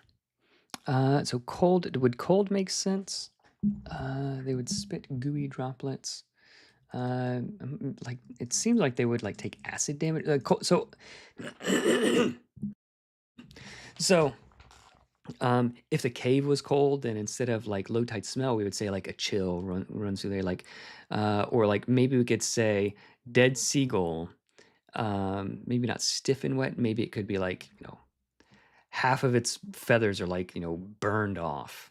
So like maybe we could say acid damage or something. So like I would just say like something so that like everything makes sense. The thing that we're hitting at, okay. So if not dealt with before moving through, dex save or take. And instead of level, we just say since this is for level 6, we would just say each hero that takes 5 cold damage. Something like that. I was gonna make it acid damage, but didn't find it. Yeah, acid. Yeah, acid is fine. That's fine. Okay, and then we tweak these. So I'm not going to edit everything for you, but yeah, those things. Rope bridges. Okay, rickety, cloudy mists. Okay. Frequent clouds, advantage on stealth. That's cool. Sounds. Bow singing. Okay, so you can go one of two ways, one of two ways. You could go to the bow or the stern. Toward the bow, they're singing. Stern, whale moans. Hero with the highest perception, bell high above. Bell high above. Oh, you hear a bell high ringing. Okay. Okay, so stern, octopus pond. Okay, cool. Yeah, and so a room, a quote unquote room, doesn't need to be incredibly complicated. The point of this room is to decide which direction do we go. Yeah, so that's fine. Rickety cloudy mists. So we don't need to say frequent clouds. We can just do this. We could probably just do that. Leans to bow or stern.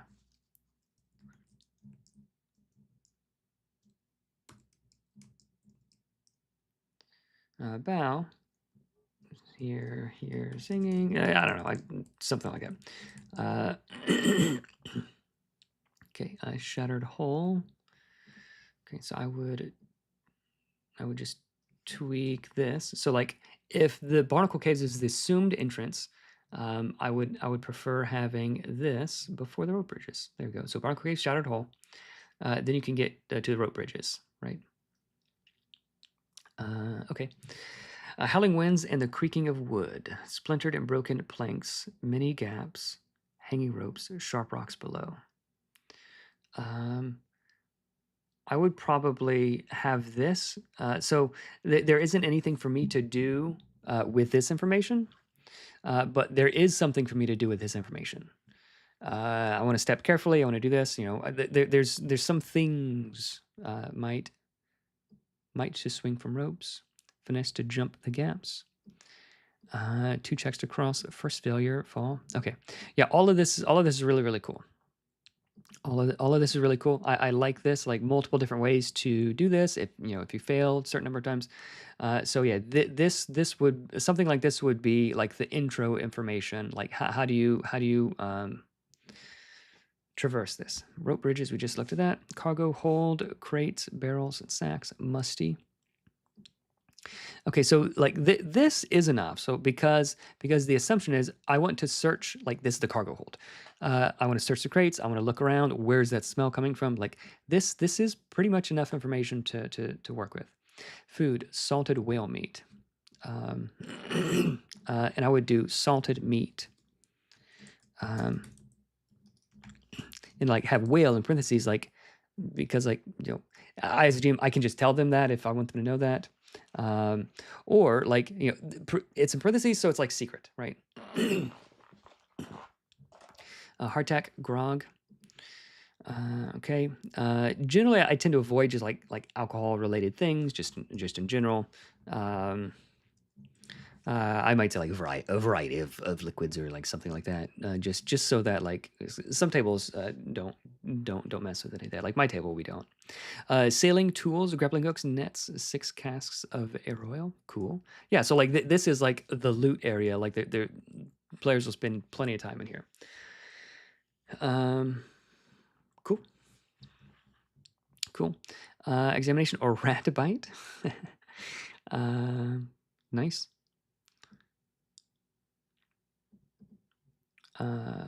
Loot, coral necklace, cane sugar, expensive. Cool. Mountain Dew. I'd plunder that. Hey, Brandon, good to see you, man. Bow, upper deck. Poachers working. Okay, so where were we? Bow, upper deck, cargo hold. Cool. Poachers working, singing shanties, pungent smell. Whale carcass, 1 bruiser per hero, levitating, died to weights. Oh, that's funny. Oh, that's so cool. Oh, nice. Levitating, tied to weights. Cutting blubber, 1 hunter per hero, applying air oil to whaleboat. Second whaleboat hangs above them. Whaling tools, 2 handheld ballista. Okay, awesome. Common encounter. There's some cool stuff going on. Love this. Not really any notes. I might tweak it just a little bit, but really, really neat. The masts connect. Okay. Rope ladders and rigging. Crow's nests to the main mast stern. I don't know boats well enough to know if the stern is the front or the back. Brass bell, poacher with spyglass keeping watch. Rings the bell if alerted. Ooh, okay. Black flag, skull with red braids. Crossed harpoons. That's cool. Rope ladders and rigging.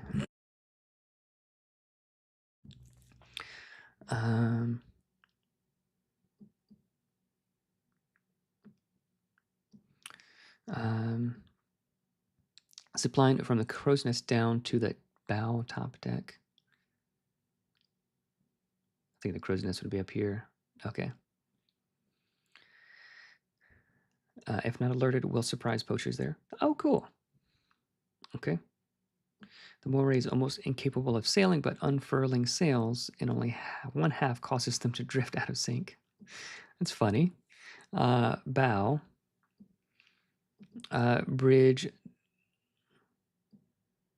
Bridges taut and eventually snap. Stern drifts toward the bow and crashes into it. Oh, okay. So if you tighten, okay. If you tighten these sails, then like they drift apart. If you tighten this, then which question? Okay, that's interesting. Bows the front, stern. Yeah. I see that. I can remember that if I think about it for a second. My brain is. I didn't get much sleep last night. Okay, so cool things.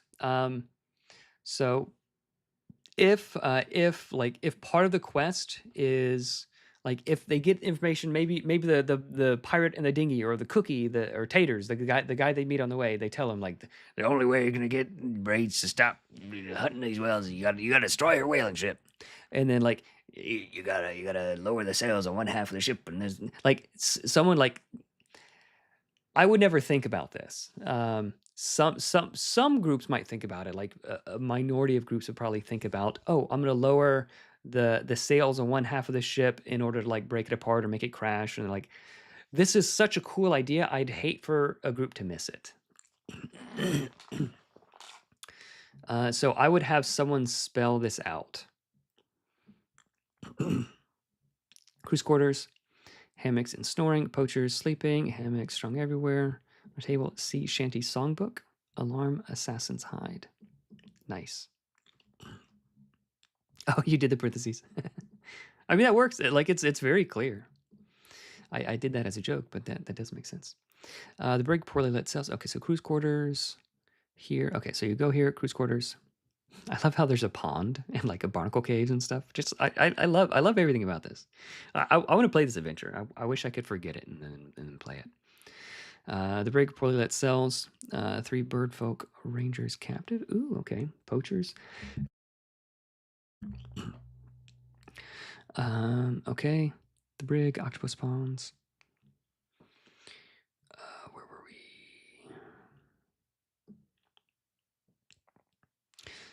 Um, threaten to throw him down to our meter tentacled friend. The bird folk are too weak to fight, but can row if heroes need help aboard a boat. That's cool. Rowing a skyship. Uh, Graded hatch down to octopus pond. Alarm poachers use prisoners as hostages. Nice. Love it. You can always name it, yeah. Octopus pond, dark, damp. So if they're approaching from like below, I would want just a little bit more than dark and damp. Like we'd need, I would need to say like waters. The waters stir unnaturally or something like it. Like hint at something in there. Portcullis above. So portcullis is above, blocking or in the front. I mean, portcullis is in the front. So I might clarify entering from below. Portcullis block entrance might to lift open. I might just say like heavy. Seawater pond, human faced a giant octopus awaits. Ugh, that's cool. Inside Arcana, some sort of curse. Blood breeds former lover. Errol. That's so funny. That's so nasty. His mind is almost gone, but understands simple concepts. Hates the crew, is afraid of a captain. Killing her breaks curse. Oof. Oh, that is so cool.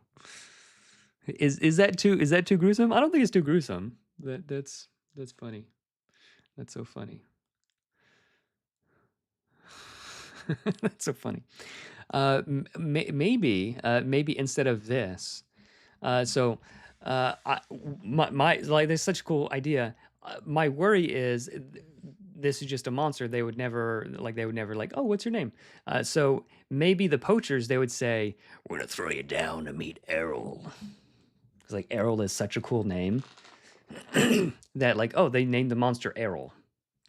But no, like it so the people who have that quest, like they like it makes it easier to like be heroic and do the thing rather than just fighting the monster, Pile of bones, captain's coffer buried beneath, 500 bones, whispering jade skull. Ooh, okay, that's cool. Graded hatch to the brig. Stern upper deck, mess of nets of ropes and chains. Stern upper deck. Okay. Captured a cloud whale. What was it? Calf moaning. If freed, it cowers in fear. Trust can be gained with gentle acts and seafood. Beautiful. Helm above the captain's cabin. Unmanned. Okay. Captain's cabin. Stained old furniture. Messy. Mr. Cranston, eagle-sized parrot. Sailor's mouth. Will attempt to alert the captain with a Conchi talkie. Oh, that's funny. Lever next to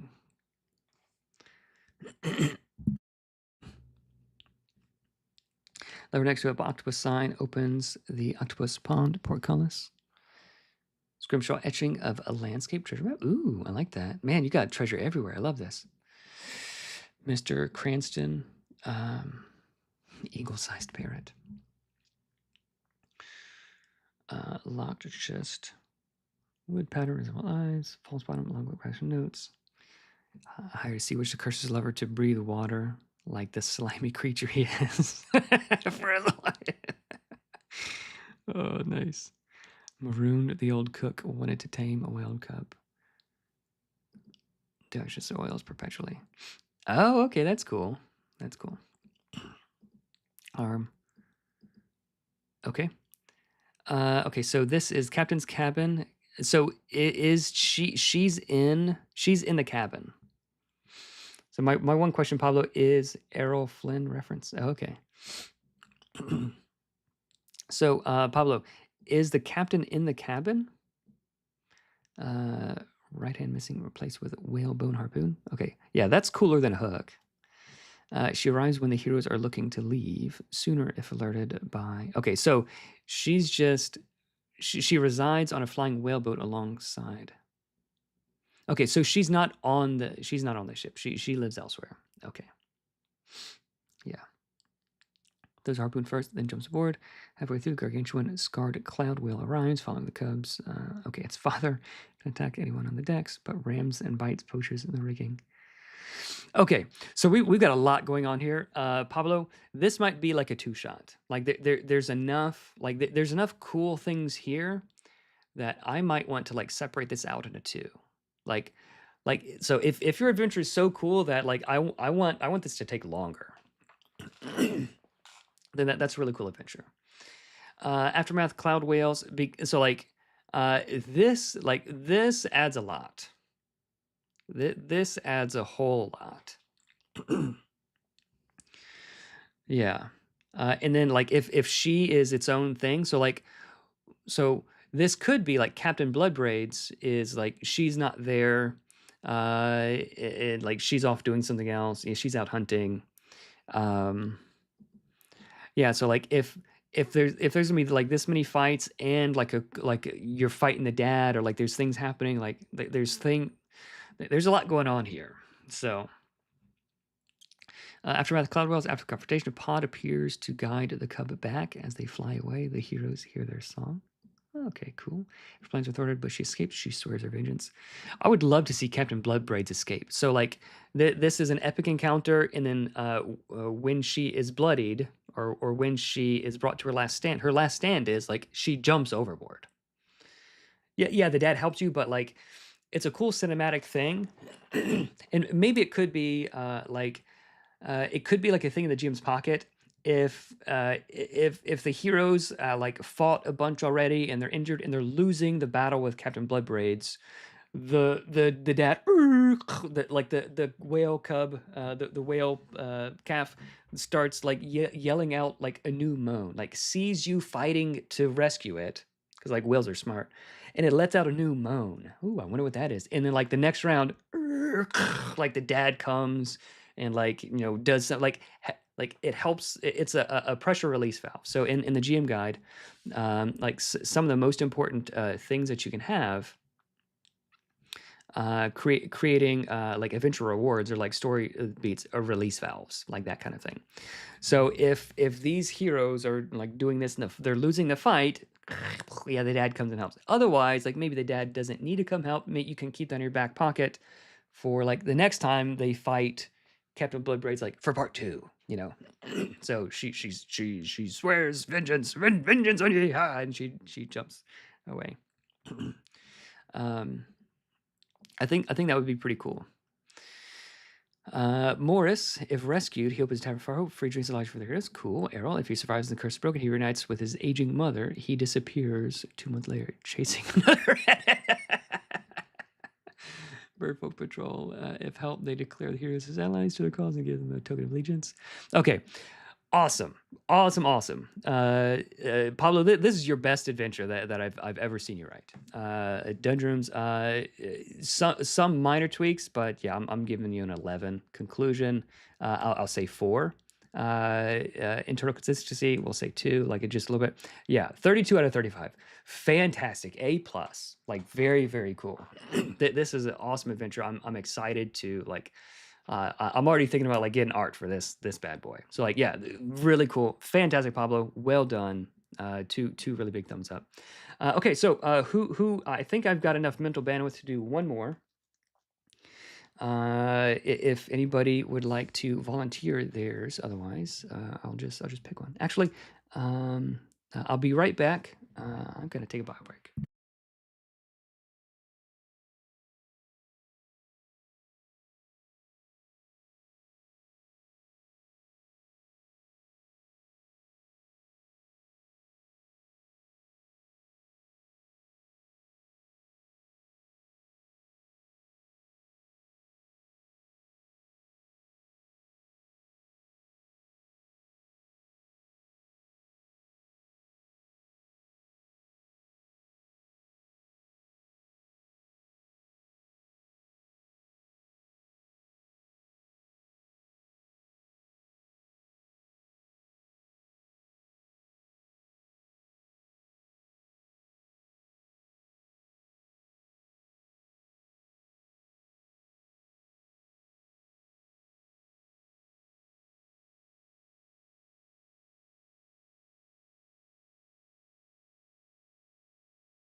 All right. Uh, okay. So there was one that I really wanted to look at that I remembered. I think I'm going to take a look at Bruno's, Bruno Botello's. Let's see. Yeah, Pablo, if you want to go ahead and make some of those tweaks, I think we're publishing this one. It was, man. There's so many good adventures. I should have had the so the reason I had the deadline so short, or relatively short, was because I wanted to not have too many. But we have like 40. Okay. Terrible teeth of the Palecomist. Bread on a rifle. So there was one that I really wanted to look at. Oh, I want to look at Jack's. Is Jack Wayhill here? I'll look at his so bad. All right. Lair of the Drake Lord. Oh, this one was, I think this one was done by the youngest, a 12-year-old young man submitted this one. So I'm excited to look at that one.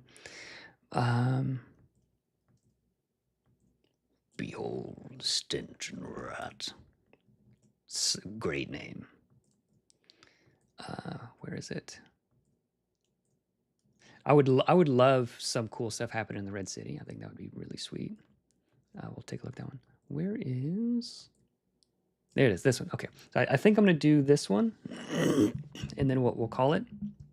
But yeah, so this one was from Bruno Botello. He's very active on the Discord. The Chimneys of Windwork Ion, a vertical dungeon for level 4 characters about love and hatred. Oh, interesting. So I might tweak this. Vertical dungeon for level 4 characters. So like I'm pretty sure this one's gonna be great. So do we want to look at 3 like great ones in a row, or should we look at one? I don't know. All right, well we'll go and do it. Yep. Yeah, we'll go and look at it. Because a lot of times we learn more from ones that are like ones that need more feedback than the ones that are like, great. So I might tweak this, a vertical dungeon about love and hatred.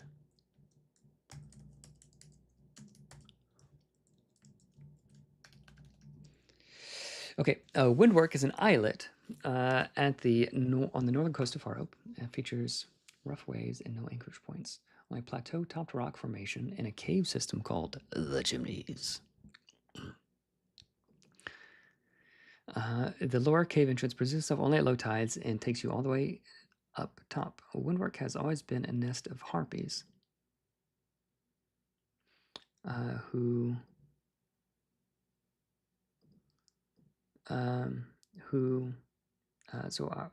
so I'd probably tweak all of this to be like maybe this long. For instance, Windwork, a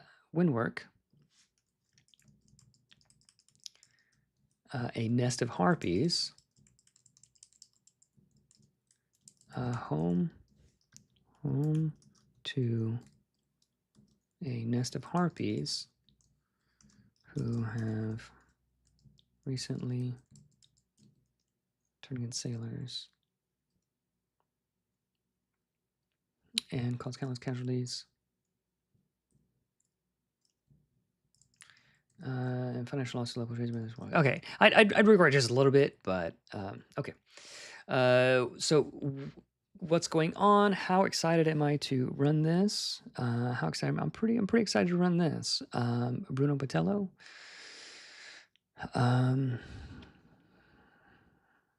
Cool. Yeah, I'd say 4. 4 out of 5. I'd be pretty pumped to run this. We could probably punch it up, maybe 3.5. Like it shows promise, but if we punched up a little bit, like the Chimneys is cool, vertical dungeon is cool, low tide, like if we like sort of punched up, like what does it mean that you can only come in during low tide? It means like once you go in, you're trapped in there. Like there's only one way out, and it's through the harpies. Like if we could like put a fine point on that a little bit, then that would bring it from a 3.5 or 4.55. So it would do that kind of thing.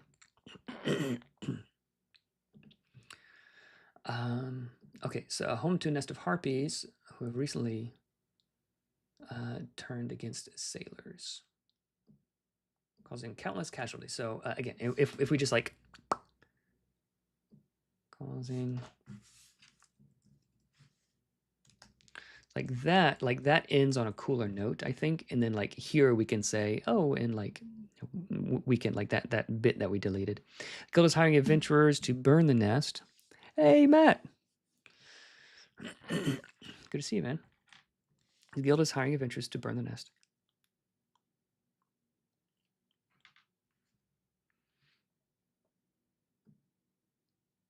They provided with a small casket. I would say casket, cask, or like barrel or something, containing a highly flammable powder that explodes upon ignition. Wig Stan of the Farfarer family wants to find his son,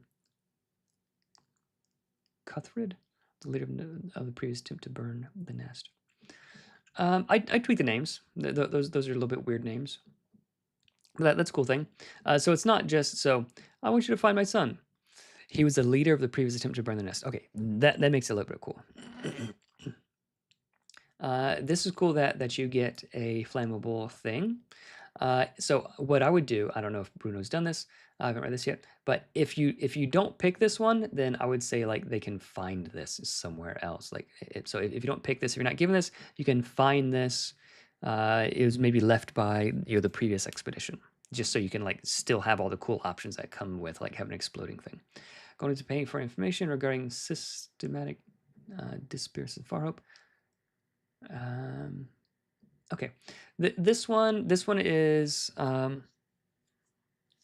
I would so this quest hook leads directly to this quest. This quest leads directly to this. This quest hook is a couple of steps away from leading to the quest. So I would tweak this quest hook a bit so that it's more directly there, or we would tweak the adventure so that the first part of the adventure is figuring out that the lost people or the thing is like over here, right? So either way. So quest hooks, solid, I'd say 2. Or out of 2 points, I'd say 1. Rumors and town encounters. Yeah, Matt, we just had a couple of very, very good adventures that we looked at. One by, was it Centuric Emil? Yeah, Centuric. And one by Pablo. We're looking at Bruno's now. The Farfarers are, I would tweak that name. And I told people that your boy made one too. We haven't looked at it yet, though. Less friendly, a small independent merchant fleet. When their largest ship sank, many believed they would outrise again, but they became richer, more powerful ever since. Ooh, okay. Bree and Cuthred were in love. Her parents were working double to raise a dowry before she disappeared last year. They say she was taken by harpies, but this was months before they became aggressive. Okay. Old legends say this region used to be haunted by a siren called the Old Caller. Some credit the creature with having sunk the Farfarer's ship, but nowadays it's just questionnaires. So I would tweak these a little bit. There are some awesome hooks here. Some awesome hooks. I would tweak them to be a little bit more to the point, and maybe break up 1 or 2 of these into like its own thing. Yeah, so those are cool.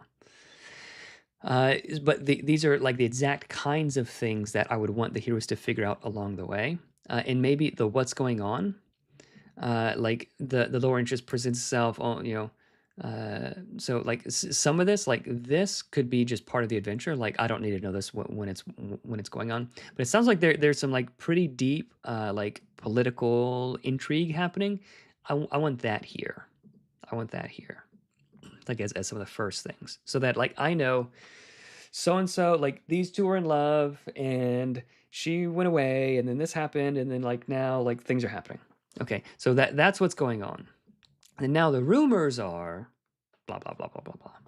Okay, trial encounters. The incursion begins at the lowest tide. Okay, rowboat with 4 sailors will drop them. Okay. Okay, so we need to start how they get from Far Hope or wherever to the thing. Okay, so they're taking a rowboat. Rowboat with 4 sailors is supplied to drop them at the chimneys and return at the next low tide 12 hours later. Perfect. Safe rest are only possible during that window. I wouldn't say that. Safe rest would not be possible here.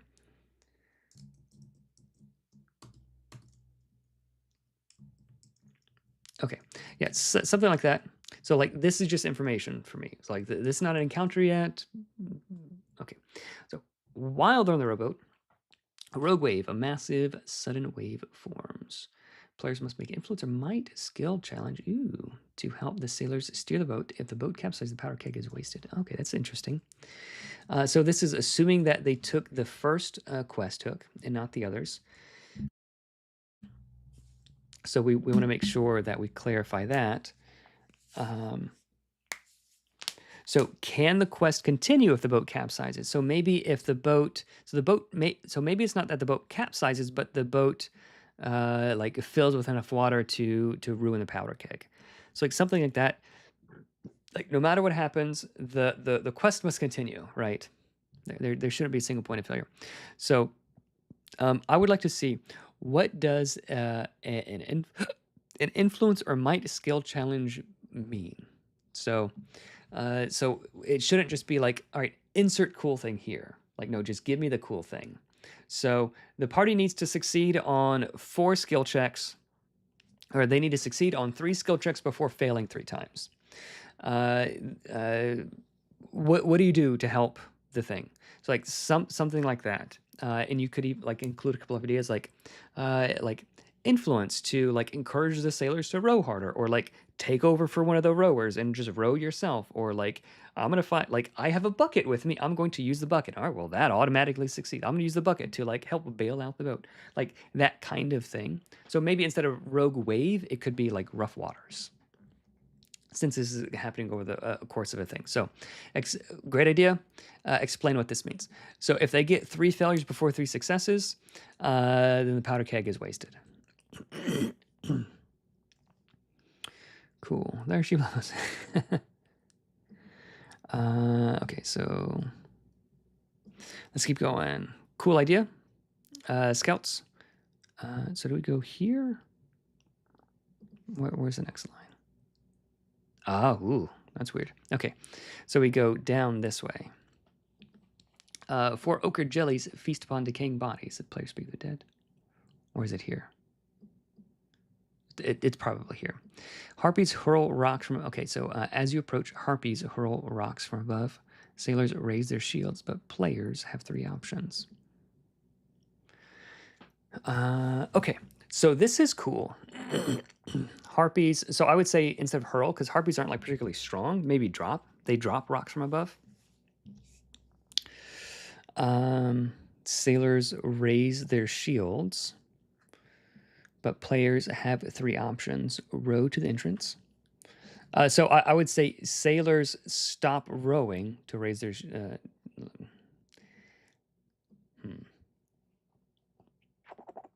Row to the entrance. Might skill check. Defend, interpose the damage, or fight back with ranged attacks. There are 2 minions per player. 2 successful rounds of rowing and danger entrance. Okay. Very cool idea. It needs a little bit. So like if this was published, I would say, oh, awesome idea. I need to think for 10 or 20 minutes to like prep that, to organize it, to make it run a little bit more smoothly. So I would work on this a little bit. So the sailors stop rowing and hide under their shields, or something like that. What do you do? So like the players, like they could row themselves, and then something would happen. Like something happens if they row themselves. They could like, well, can I defend? Can I raise my shield to protect them? Sure. Then you'll take damage. Like if I want to row myself, all right, then you have to make a might check. So like massage, like this one needs a little bit of work, but I would keep this, just like spell it out a little bit better. There are 2 minions per player. So we don't need this unless it's combat. So I would just say like they're like hundreds of feet, like far too far to be shooting. So it doesn't matter how many there's like a few. And then like we don't need like rounds of rowing. We're just like, how many times do they need to succeed? So actually, they succeed. So they get to the entrance, but the number of failures is like they take some damage every time, for every failure, like something happens, like that sort of thing. And then I might have. Would we have one more? So like maybe one social encounter where they can chat with the sailors. I'd like to have that. So like let's make like, so you guys are going to the Harpies. You're gonna be fed. You're the third party that's gone out there this week. And then like, now you're off to the races. We can tell them some of these cool things. Like we can like start downloading some of this information. Oh yeah, I heard, so and so Bree, she was beautiful, but something. They need to know that for this adventure to have stakes. So let's give them a way to learn that. Visual location, the first climb, cave halls. So let's go back to this thing. This one. Items. I don't know if we've seen any items yet. We might get there. What is this? We crafted into 4 different items. Lightning rods. So I would ideally I'd like to have the items like just right there. So like before, like at any point, they have some cool social encounter with one of the sailors who are rowing, and like, oh, you knew me from back in the academy, and like this and this, and then I want you to have this thing, I want you guys to succeed, like, and then you pick one of the cool items. So like have that there so that like that we can have that. So it looks like there are some cool items. Lightning rod. When you throw this weapon, you may suffer 1d6 damage if you smash it and nearly hits flying targets. Ooh, that's cool. Spear. Oh, it's a spear. Okay. Okay. Lightning arrows. You got vicious against flying targets. Longbow. Maybe this will be like 2 lightning arrows recharged on a safe rest. Like, because you can just recover like the arrows. That's fine. Or maybe they're single use arrows. They discharge once fired. Lightning rods. Okay, so like these items are very like combat focused, which is fine. It's fine to have like one combat focused item every once in a while. But largely like all the combat balance, all the numbers of like dealing damage to people is it's sort of already taken care of in the hero's abilities and things they can choose and all this sort of stuff. So like we don't need combat items, but having them every once in a while is a cool thing, especially if they're like single use. Oh, is this an image or is this something I can edit? Oh, it's just behind there. Okay. So let me see if is there any other So I don't see any other items, but I would like to see some cool like harpy related things or other cool stuff. I'd like to see some cool items. It doesn't have to be a lot, but there's one cool item there. Trailing encounters, solid. I'd like to see one more, and I'd like to see these spelled out a little bit more. So we do have like two pretty heavy like skill things right back to back, but I think it makes sense. And if we do have 2 like skill related challenges, like maybe one could be save related, or something like that. Or if we have like two of the 3 trial encounters are like a bunch of skill checks, then once we're inside the adventure like rooms themselves, then it's lighter on the skill checks. Yep, it makes sense. Good. Okay, so trialing encounters, very cool ideas, but needs just a little bit more. So I'd say 2.5. Adventure locations, the first climb, cave halls interconnected by vertical corridors. Screaming, maniacal laughing. So I would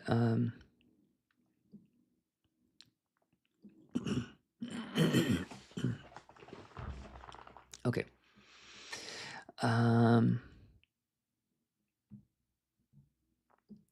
Okay, so screaming, maniacal laughing echoes in the caves above. So again, so this first sentence should be like a ramp. It's like imagine like you're like taking off. You're on a motorcycle and you're ramping up, right? Vroom. So this should ramp up, and then like now the players are in the air and it's up to them. Like, do I do a front flip? Do I do this thing? Do I do that thing? It's like what do I do now? And then like so it should be a ramp, and like this is like these bullet points are the um like the landing, like we want this ramp to direct them to these things. So I like having the screams and maniacal laughing echoing in the caves above. Cool foreshadowing. Maybe not screams, maybe like screeches, or maybe screaming and screeching instead of laughing. I don't know. Arduous climb skill challenge. So what would that skill challenge look like? And do we want 3 skill challenges in a row? Probably not. So maybe here they're just able to climb. Or maybe here, like they see the boulder trap. Like, so maybe rather than skill challenge, this like the whole point of this is you see like you enter the first climb and you see a boulder trap, and as you're figuring out the boulder trap, you can make a perception check to see, like you hear like the crazy screaming and screeching. Oh, maybe actually, so the scouts, maybe here, like you don't, like maybe the question is, so the mystery is what monster is here, right? Maybe that's the mystery. So here it's not combat because you don't see the monsters. They're just rocks dropping vertically like cannonballs down from the sky. So we don't even know that they're harpies. Just rocks are falling from the sky. You look up and like you can't see anything. Like tiny dots, like maybe on like a super high like perception check, like you can like barely make out like large birds like dropping rocks on you or something like that, but something from the air. So like we're foreshadowing, and then here we're foreshadowing more. But the point of this room, rather than another skill check or a skill challenge, it could be, here's a trap, we can't get past it, we have to figure out a way to do something. Well, like we have to figure out what to do about it. And maybe they could be laughing that, you'll never make it past our boulder trap, that kind of thing. Chimney entrance. Collapsed floor forms a chasm going forward. They're pass forward, but harpies guard one of them. Okay, there's a collapsed floor, there's a chasm, and harpies are guarding it. Okay, again, so I would tweak this. I tweak this, but it's a cool idea. After jump, okay, so you can jump the chasm, a 20-foot fall. There's some harpies. So after jumping it, so if you go this way, the harpies jump. They want to push trespassers into the cloaker's den if the players are overwhelmed.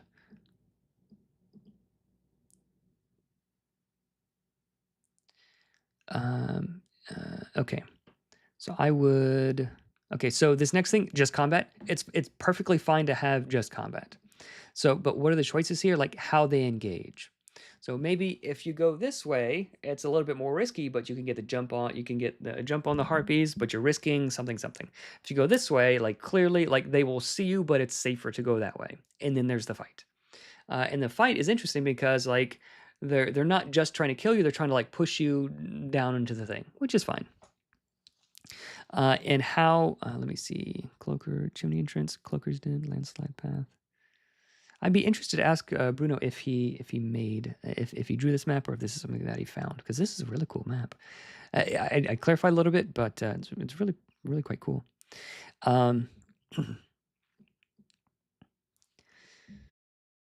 Okay, so if the cloaker's den is something really cool, I'd hate for them to just like avoid it.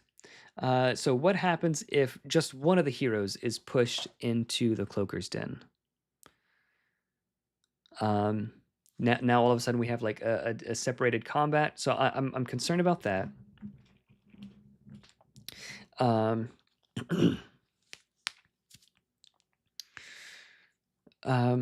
So like, would all of the heroes know that it's like if they get pushed in, they're not dead. They're just in a different part of the dungeon. So like it sort of incentivized them to like push to like jump in to safety or something. So that's one concern that I have. Cool idea, needs to be just developed a little bit more to answer some of those questions. The Cloaker's Den path. Large cave system leading to an underground waterbed that falls the chimney below. Sole survivor of the previous incursion is hiding from something out there. So is it that you go from here directly to here, or is it you can go from here and you can choose to go here or here? That's a question that I have. And it would be cool if like you had this first, and then this, so that you know what's like you just get pushed back to where you were. You take a little bit of damage, but like it'll take you like it'll take you 2 moves to get back from here to here. But like you're still back in the combat. So that would answer this question. So like okay, it's not that bad getting pushed below. You just take like 2d6 damage.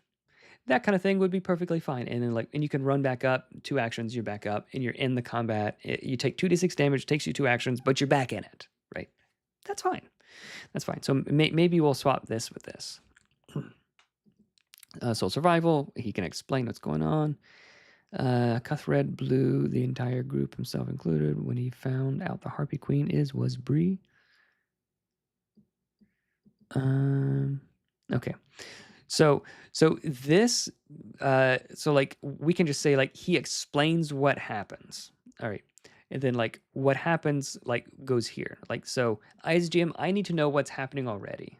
It's like Bree and Cuthred, and I would change the name, like Bree and like her dude, they absconded away, like they're in love, but she's a harpy. Okay. And then like this dude explains like what happens. Wyatt has 1 Featherfall scroll and talks about lightning rod. Cuthred's magic spear. Cool. 2 cloakers over here. Oh no. 1 latches on. Players cigarettes. They'll fight just the other. Okay. Cool. That is a really funny. No, not for him. That is a really cool thing to have happen. Like, you can have like if you could be evil, let the guy get eaten, quote unquote evil, but it's a much easier fight. Or you can save the guy, but now you're fighting 2 dudes. That's cool. It shouldn't be 2 cloakers. It should be like X cloakers per hero. Or it could be 2 cloakers, but each has like X hit points per hero, like that kind of thing, so that the difficulty scales with a number of heroes. The den connects back to the main chimney behind a waterfall. Just to okay. Landslide path, cave with a landslide going up, leads to a badly damaged room with 4 bodies being eaten by underdark creatures. Okay, I would rework this to launch into this a little bit more. I'll just climb continues skill challenge. So if we want like the verticality of this to be like interesting, like maybe it could be something similar to, because I think it would be cool if that was like a key feature of this adventure. So, this adventure, Vermin's Visions, has like this thing, Fetid Stench. So each time they go from one location to another, they have to do this or else something happens. So maybe each time you climb from one level to another, you have to do something, dex save or a might check or something. Otherwise, you'll take a wound from the exhaustion, or like something like you're able to make it up, but you're so tired that XYZ happens. So rather than a skill challenge every time, maybe this could just be like an environmental feature. I like that idea. I think we could keep it. We just tweak it a little bit. Unless arduous climb was like already a thing that you had, is that something? I don't think that is the thing that you had. Okay. For ochre jellies, feast upon decaying bodies. If players speak with dead, they know that the same info is away. Okay, cool. Maybe we can say they can reveal any of the rumors, or like reveal any bits of information that you want.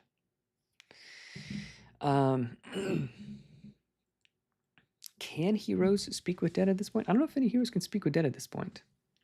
I don't know. I'm not gonna look it up.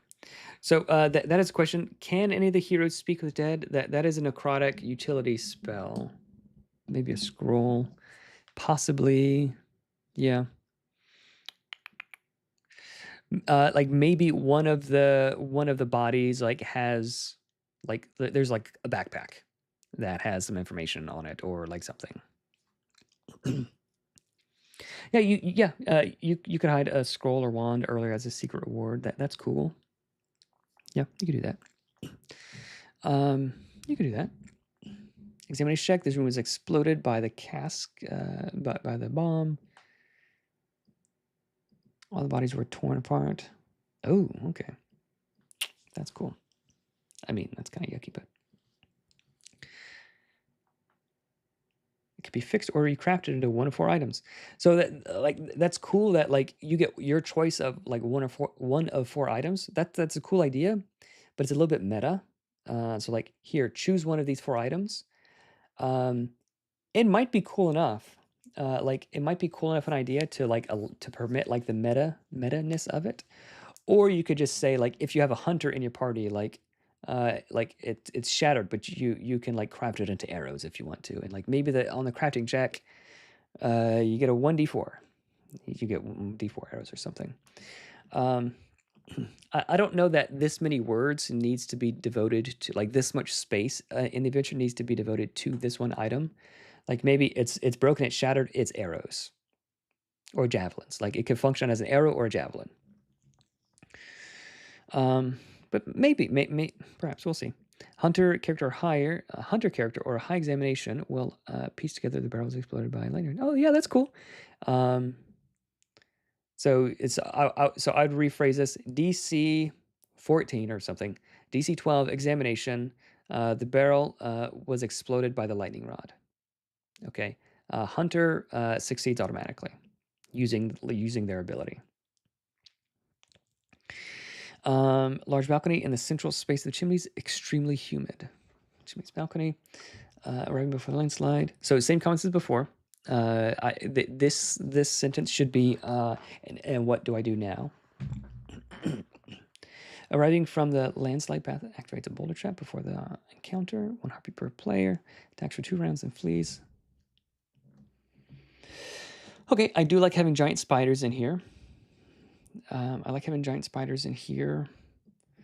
And it does make sense that they would have lots of boulder traps. It should be like a different kind of boulder trap, though, or different. Maybe it's webs instead of the boulder trap, you know, webs for the spider, you know, that kind of thing. Caverner's Hall with high dark ceilings. Opposite wall is huge ossuary with an arcane altar at its base. Okay. There are no eggs in this room.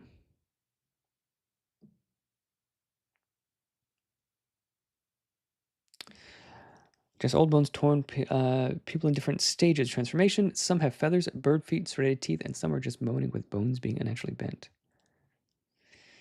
Bree guards Cuthred's dead body. She attacks with 3 taskmasters. Each minion is transformed in person. Okay. Okay, so we need to explain like a little bit. So I think I can piece together what's going on here, but as a GM, like I just want to know what's happening, and then I can explain it however I want. These are unnatural harpies, normal people being transformed into harpies. Like they're disfigured. They're in various states of transformation: semi-human, semi-human, semi-harpy, limbs akimbo. I can figure like if you give me 4 or 5 words there, I can describe it, but I need to know what's going on first. She guards his dead body. That's interesting. The harpies are the missing people of Farhope. The arcane altar emanates a corrupting eldritch energy. The Farfarer's patron, the old caller. Upon the next lowest tide, Wingstan arrives with a cohort. He'll order his man to kill Bree.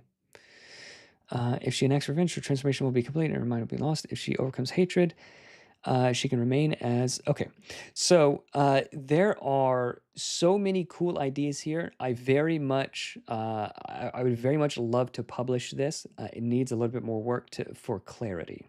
Okay, so Dungeon Rooms, I'm going to give this a 6 out of 12. Conclusion, there are so many really good ideas, but it needs to be brought together a little bit more. So this whole thing with the family and this, like the heroes need to learn this along the way. How would they be able to? How would they be? It feels like a cool timer. Yeah. So there's a lot of things that are set up, but no payoff clearly happens. So I'd love to have like this like the patron and the old caller and all this. Like how would they find out all of this? So maybe before they get to like this ultimate like the end boss, there's the altar and like there's like some human there is like the transformation went wrong and like they need to be able to learn what's going on first, right? Or maybe they meet Cuthred and like, oh, I didn't know she was a harpy, and like he explains it. Like, there's enough awesome ideas here, but like before we get to Bree, we need to know like what has she done? She's so bad, or she's redeemable, or she's not redeemable. Like we need to know enough about what's going on so that like everything matters and all of this sort of stuff. Yeah, that's a really cool map. Um, Wingston won't let any whistles escape the chimneys. Does that include the heroes? His cohort will attack the players after Bree's done with. I don't know if I like that. Maybe that could be a cool twist. So like, if the players kill Bree, then Wingstan's like, great, you killed Bree, you're on our side, fantastic. But if if they decide Bree is redeemable and it was just all big misunderstanding, so they avoid that boss fight. But now they get to fight with this other dude instead. Really cool idea. Because like I as a player, like I love the ability to where like I can like I don't necessarily have to fight with the boss. We can like talk our way out of it. I like that, but like I do also enjoy combat. So like I don't want to punish someone like, all right, you don't get to do fun combat because you did the cool role-playing thing. Quest over. But if you have this mechanic where like this other guy who hates her for stealing his son or whatever, like there's a lot of people I'm sort of confused about who's doing what. So if you have that, then you can still reward them with a awesome cool combat because they took pity on this lady. So it could use a little bit of clarity, internal consistency. There are some things that are set up but not quite paid off. I very much, Bruno, if you watch this later, I very much would like to work with you to finish this adventure. So feel free to let me know if you're interested in putting in a little bit more work, because I think there's enough cool ideas that I very badly want to make this an adventure. The vertical aspect is a cool thing, very unique, and if we could come up with some sort of like thing, like the verticality that makes this unique, I think that'd be cool. The timer aspect is cool, and this sort of like they're transforming into harpies all of a sudden is cool, like really cool ideas. I'd love to see it pay off. All right. Actually, I said that was the last one. Let's see. You guys want to do one more? Let's do one more. Let's do one more. So I'm gonna go ahead and close that one. Let's go ahead and close the ones that I already looked at. Bonus round, me. Okay. 5Z4H. What's the name of your adventure?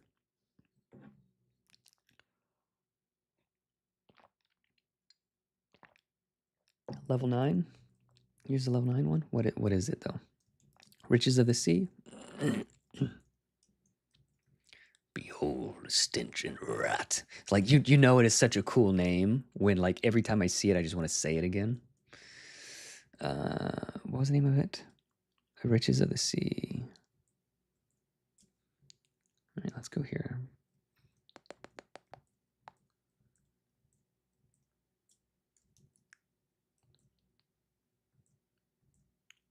Where is it? Where are they? Where is it? Riches of the Abyss. Can I search tabs? Yeah. You guys tell me if you see it. Is it this one? Blood tax? No. Balthazar's Hunger. Not this. Not this. Witch's Promise. Track of Treasury. Rot Below the Griffin. The Where Castle. Bridge of the Bay. There it is. We got there. We found it. On the last one, the Arcane Mansion. Okay, cool. All right. So this one is, what was your name? Was it Travis? Tristan? Yeah, there it is. All right, Tristan. Okay, cool. Riches of the Abyss. Okay. Oh, I got a burp. That's not going. Okay. Pretty cool name. Could use a little bit more of little bit more oomph. Plot: water genie in an underwater palace near a coastal village.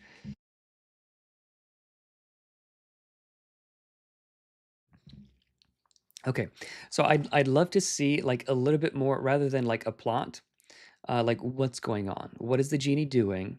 Where is it? Like why is it happening? Why are heroes needed? Okay.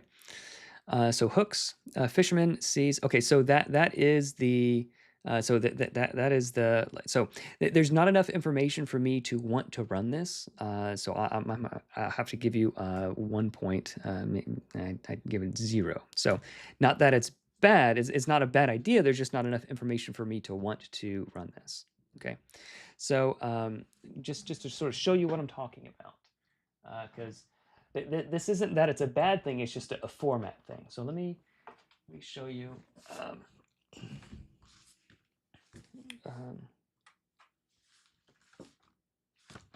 okay, so it's just like the first thing that I saw. So please don't take it the wrong way at all. Okay, so this is a cool thing I just got from JP Couvert.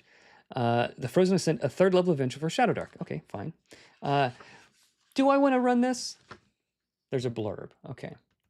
Every 1,000 years during... All right, I'm just going to read it here. Every 1,000 years during the harvest moon, the Frozen King descends from the cosmic shores to recruit an army of minions. He is cold, ruthless, and uncaring. And uncaring, transforming anyone within a circle of frost into fearless, featureless husks.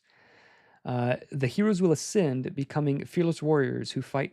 No, they will ascend, becoming fearless warriors who fight a never-ending battle against astral abominations on the moon. All right, so like I know what the adventure is about. I have a little sense of like what's happening. Okay. So like this is not like the same format, obviously, but like it's something like that. Like if there's a novel and you read the back of the novel, like do I want to buy this novel or not? That's the thing that we have. So the first person we need to sell on an adventure, like do I want to buy this adventure? Do I want to read it? Do I want to run it? Is the GM, right? So we want the GM to see this and say like, oh, I want to read that so bad. Like, man, I'm so excited to run this adventure, right? So that is like the first and most important thing. So you do that with a really cool name, like the Frozen Ascent. Like cool art can do that, but like that's not everybody's thing. A cool name and a cool like summary of what's going on. But with Nimble Adventures, since they are so since they are so so like this is one adventure and it's like a bunch of pages. It's like and again, it's not a bad thing. There's 20 pages. They're small pages, and a lot of it's art, to be fair. So this is like an adventure, but it's like 20 pages. So because Nimble Adventures are so abbreviated, it's like one spread. It's like 2 pages, one spread. So let me just show you. So I got the latest soft proofs here.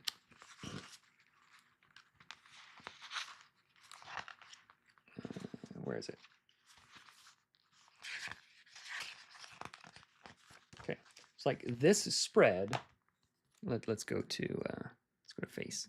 So like this, these 2 pages. That's the whole adventure. So if that is the whole adventure, our writing needs to be incredibly tight. Okay, so if we have like that much space, just like if you're living in a tiny house, or if you live in New York City and real estate is at a premium, you need to make sure you make the best use of your space. So if you have like a 12 square foot apartment, like 3-meter apartment, you make sure every little inch is used, right? So that's the idea. So the what's going on serves like the title of the adventure, and the what's going on serves the purpose of getting the GM excited to run it. It's hints, it's like cool information that the players can find out as they play through the adventure, that kind of thing. Are 2 pages a hard and fast rule or more of an aspiration? The second. So it's more of an aspiration. Some adventures, just by their nature,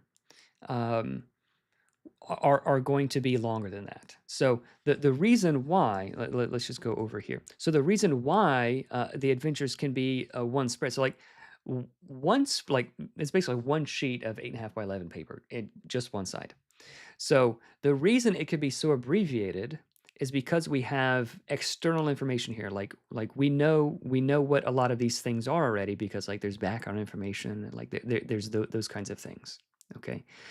So if we're in a new location, we might need to explain a little bit more or whatever. So like Pablo was able to say the Skyreach Isles and like aerolith crystals. He was able to reference a lot of these things because it's already built in. Like we already know certain bits of information.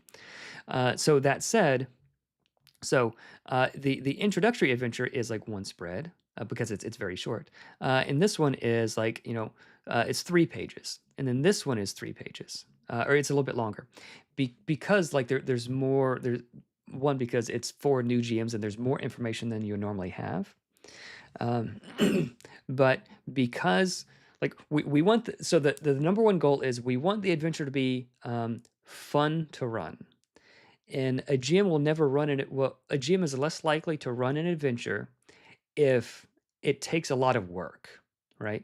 So, like for instance, Rhyme the Frost Maiden, we had a fun time playing this in spite of it, not because of it. Like it took me an incredible amount of work to prep this and run the adventures in here. It took me a lot of work, right? But if it was written in a way, again, my opinion, but if it was written in a way that made it more easily accessible to me, where I didn't have to put in so much work, it would have been a lot more fun, right? So if it requires less work out of me, I'm more likely to run it. I'm more likely to have fun with it. Big adventures are scary. They can be, but it's an investment. Like I spent like a month prepping. Where is it? I spent like a month prepping Waterdeep Dragon Heist.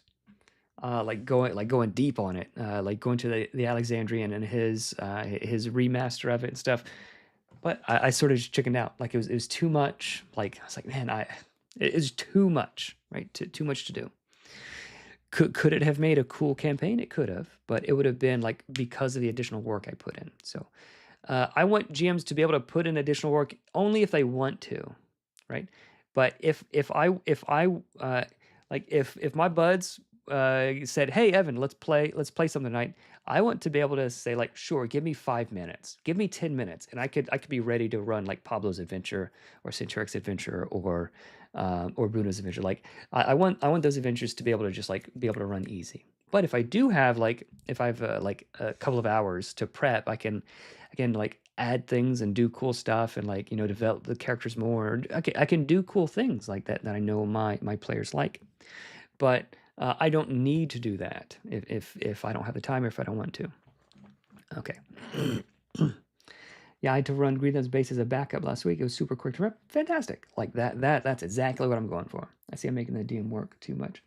I don't like reading, so I try to make it so that if I were to come across a picture, I would read it completely. And that's fair. Yeah, that's fair. So I don't like reading a whole lot either. But the point is to do as much of the prep ahead of time as possible. And again, this isn't a right or wrong thing. This is like the kinds of adventures that I like to run and that are like low prep for the GM, easy to run, that kind of thing. Okay, so hooks. Fisherman sees strange lights deep from underwater. Village thinks he's crazy. Okay, rumors of haunted cave where bad children are sent. Okay, a human civilian suddenly stopped being able to communicate. Wished to be able to talk with animals. Okay, so 3 cool ideas. So the old, fisherman sees strange lights deep from underwater. Village thinks he's crazy. So that's a cool start of an idea. I would like to see a little bit more than that. Just for example, was it this one? No, it was Centuric's adventure. Where is it? There it is. Okay. Okay, so this is sort of a similar type of thing. So let's just go back and forth. So a haggard sailor is telling tall tales, surviving a shipwreck, and an enormous beastie eating all of his crewmates. He would go back there himself if not for his bad knee. So in quotes, we have like a little bit of hints of how to play this character. So it's not just a person, it's not just a fisherman, it's not just a sailor, it's a haggard sailor. And he's not just telling a story, he's telling tall tales. So like there's a little bit more, yeah, too many open tips. There's a little bit more context here. Like it's like this idea and this idea are basically the same thing, right? But this one gives me more things to work with, and they're roughly the same amount of words, right? So this gives me some things I can say, how to play him, and a little bit more context. Okay. Rumors of a haunted cave where bad children are sent. So again, really cool. That's a cool rumor to have. Who would be saying this? What would they ask me to do? Does some mom is some mom afraid that her child is missing? And again, we have to be careful about children. Or the quest is given by who? Like a group of children come to you because their parents keep threatening to send them to some place, and then like their friend Brandon, he didn't show up at school, and they're afraid that Brandon got sent to the place. Like who is giving the quest? So rumors don't give quests, like individuals do or groups do. I moved something. Human civilians suddenly stopped. You don't need to say human civilian, like a villager, a person, townsperson, suddenly stopped being able to communicate. Okay, so I would say Randall, like not that name obviously, suddenly fell mute. He wished to be able to talk with animals. Maybe that's what, maybe he's not. So some guy, and this is just like a for instance, like typical Brandon. So like something a little bit more interesting, or like Dirty Nils. Like that's better than Randall. You know, Dirty Nils suddenly fell mute.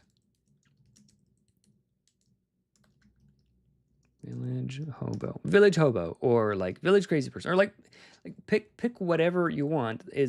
That's better than like human commoner. Suddenly fell mute.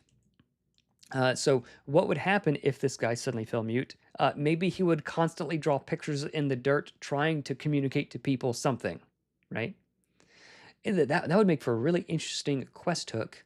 He comes up to people to show to try to get them to see the drawings that he's made in the dirt, and like he draws pictures of like him, and he points to himself, and then animals, and then the thing, and like that. That's a pretty cool thing to do. So all of a sudden, that's an interesting quest hook. So we would tweak that for this. Okay, treasures.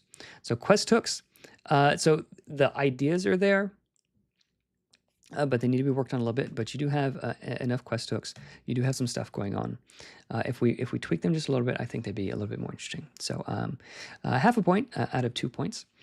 Treasures, pearl of lost tongues. When held in your mouth, you understand all languages but can't speak. Ooh, that's interesting. Pearl of lost tongues. That's pretty clever. Whispering conch. When held to your ear, plays back the sound that occurred in this location 24 hours ago. Okay, that's interesting. So it's like a tape recorder. So maybe it could have like a keyword, like a command word that like when you say the word, it starts recording for 24 hours. Something like that. So like that could be used in a really creative way. Bottle charm. Single use releases a sound that charms all creatures within 10 feet for 1 minute. That's kind of cool. Bottled charm.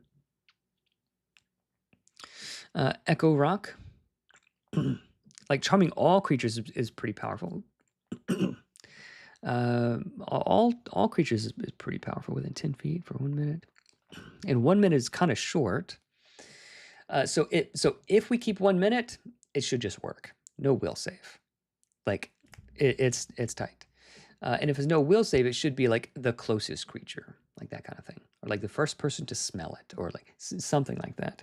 The spring conch is like you hear the sound that were there 24 hours ago. Yeah, yeah, that's cool. Like I get it, but like how would I use that? How could I use that creatively? If this is a magic item, like would I just leave it somewhere or would it only record sounds that are like where I was already because I'm carrying it with me, you know? Conscious fun, the time machine in a shell with caveats. Yeah. Yeah, so like if I find a cool like magical item, like this thing here, here's my whispering conch cell. Listening to a gathering that happened the day before. Yeah, so I would need to like need to know when and where to place this in order to like do it. So like if I have a cool magical item, like would I want to like leave it somewhere? Like what if someone else just picks it up and takes it? Um It's like how like think about it at the table. Like it's a cool idea if we tweak it just a little bit somehow. I'm not sure how you could tweak it, but if we tweaked it just a little bit, I think it would make it people would be able to use it more. So like for instance, like when I was playing a campaign, it's not left anywhere.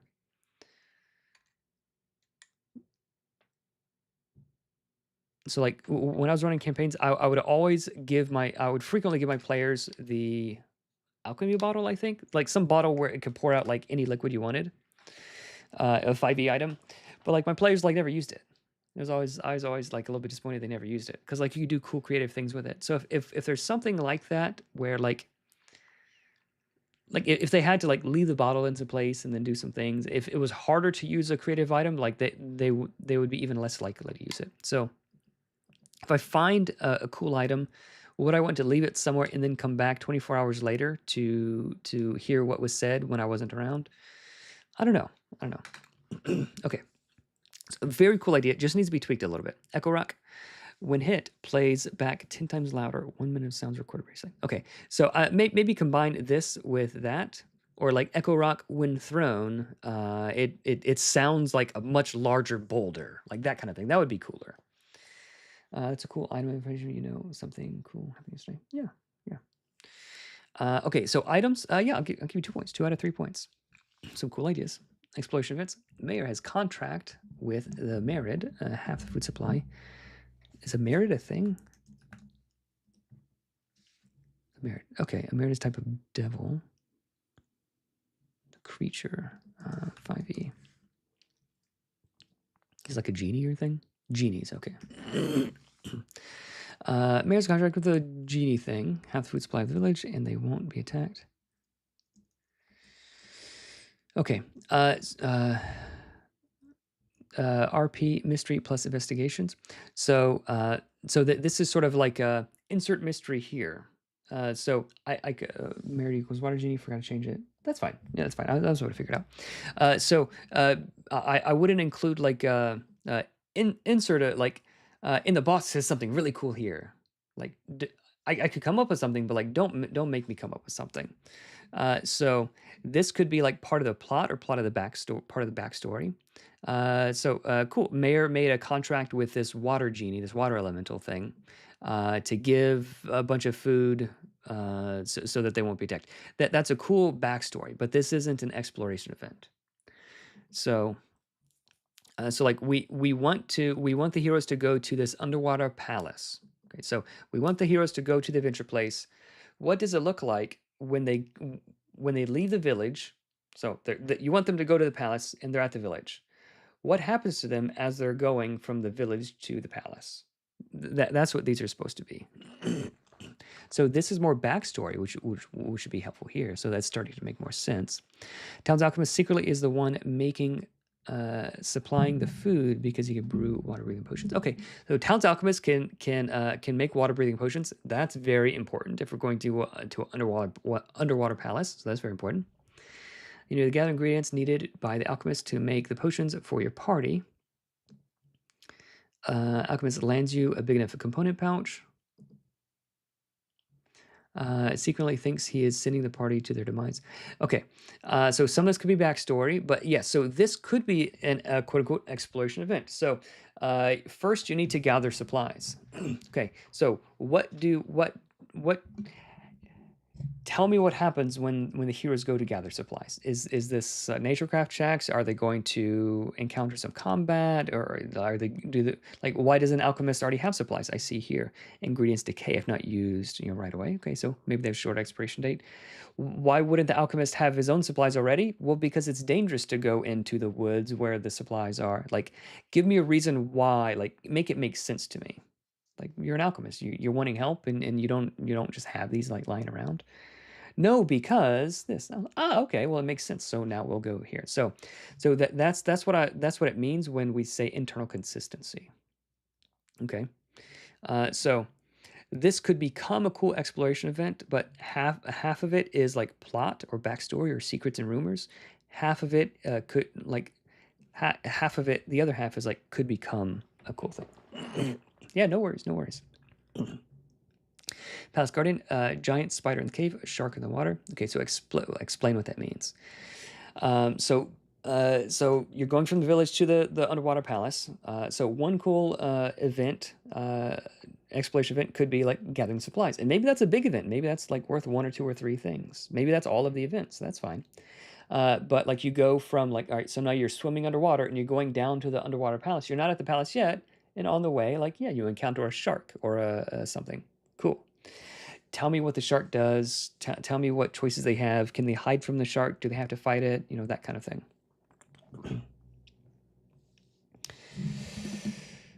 Yep. See Emiliano. Thanks for hanging out. Okay. The palace rooms. The water doesn't get into the palace. Okay, so it's a dry palace. That's good to know. So you only need to be able to breathe from here to there. That's perfectly fine. Water doesn't get to the palace. There's some sort of airlock. Okay. Entrance glowworms and tanks as big as the walls. Left and right produce a powerful glow when approached from less than 1 foot. Carpet pit trap that take the entire room except for 1 foot long. Okay.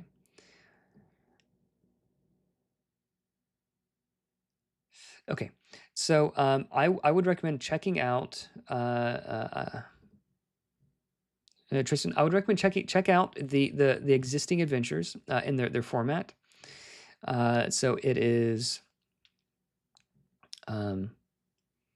Okay, so like for instance, so this is a room, feeding chamber, heaps of filth, a few rats eating, skitter away as you approach, fetid stench. Okay, so this gives me what were the rats eating? Can I see where they went? This kind of stuff. So the rats were gnawing on corpses. Did one just move? Corpses are alive. Inspection reveals, etc. etc. So we have the name of the room, and then we have like the introductory thing, just enough information for me to allow the heroes to say, and what are you guys going to do? You come into the room, there are a few rats, they're eating, they're gnawing on something, and they skitter away. Oh, can I go check what were they eating? Where did they go? What do we see? Where's that smell coming from? Well, you see some corpses. There's like dead human bodies they're gnawing on. Oh no, you think? Yeah, strings for the heroes to pull. Yeah, so we say just enough, and then the heroes act, and then we can do something to set the heroes up for something. So it is this back and forth, back and forth, back and forth. So you're explaining a situation, which is sounds like a fine situation. Carpet pit trap. There's these things, but it's if I were to run this, I would take some time to turn it into a format like this, so that I can easily do this and then let them say something, and then I can do this and say something. Okay. So that is the kind of thing that we're looking for. So I'm not going to go through all of these because it looks like all of those need a little bit of this. Water Genie stat block looks like a cool stat block. Oh, we got a cool map. Let's see.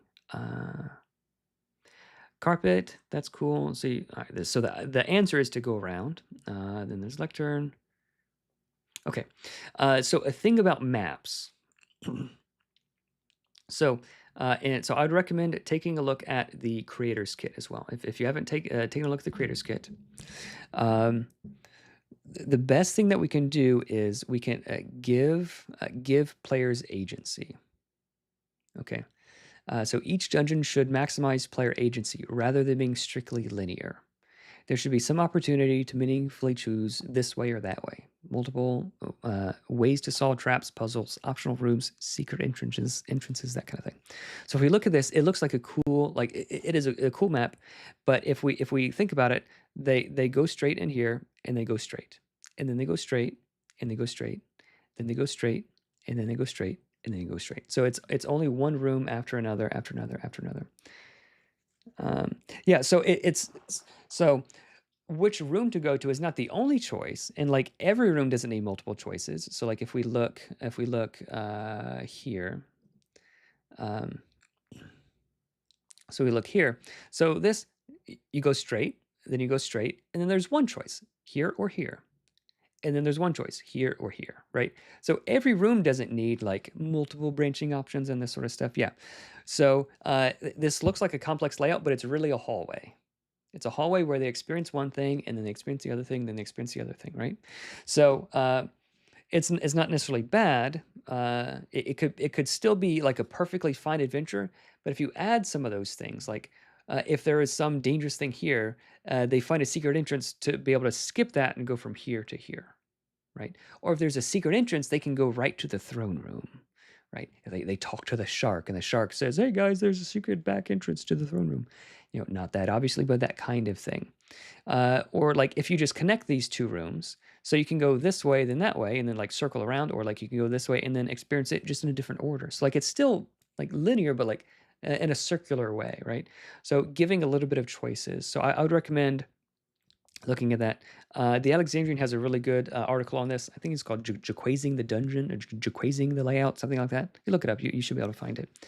But rather than being linear, you can like just combining a couple of these rooms or adding a secret door here or something, and bingo bango, like it goes from a hallway to like interesting branching paths. We don't need any new rooms. We're just sort of tweaking where they are. Cool. Without having read everything, I'll go ahead and give you just a preliminary score. Traveling encounters, there were some, but they did need a good bit of work. The dungeon rooms, I haven't read everything, but if, you know, just looking at it first glance, like it needs a little bit more work. Conclusion, aftermath, no more weird things around the lake take place and can be real estate for the citizens. Alchemist is frustrated. It might be preparing something. Okay. So conclusion, how did we deliver on the promise? Fisherman sees strange lights deep underwater. Village thinks he's crazy. Okay, so what happens with that guy? What does he say? Like, if he gives you the quest, what does he say afterward? Does the village think he's crazy? Now the village likes him and they're grateful for him, and he's made the mayor. Or rumors of a haunted cave where bad children are sent. Did we fulfill on that? Are children sent there or not? Or like, so did the guy who suddenly fell mute, who wished to talk to animals, did we deliver on that? I'm not sure that we delivered on it. So like all of that stuff should be here. Like if we need just a little bit more for it to be a satisfying conclusion. Like I could come up with one on the spot, but it needs a little bit more. In internal consistency, there's a few questions left lingering there, but it's not at all a bad start. If you were running this and you knew all those questions already, like this might be plenty of information for you to just like run it yourself. But if you're going to give it to someone who doesn't know you and doesn't have access to that information, they're going to struggle a little bit. They're going to have to fill in some of those blanks. So I hope that helps, Tristan. Hope that helps, Tristan. You guys want to look at one more? I thought I'd be losing my voice by now, but I'm doing okay. We can look at one more if anybody is in the chat. That's perfect. Great.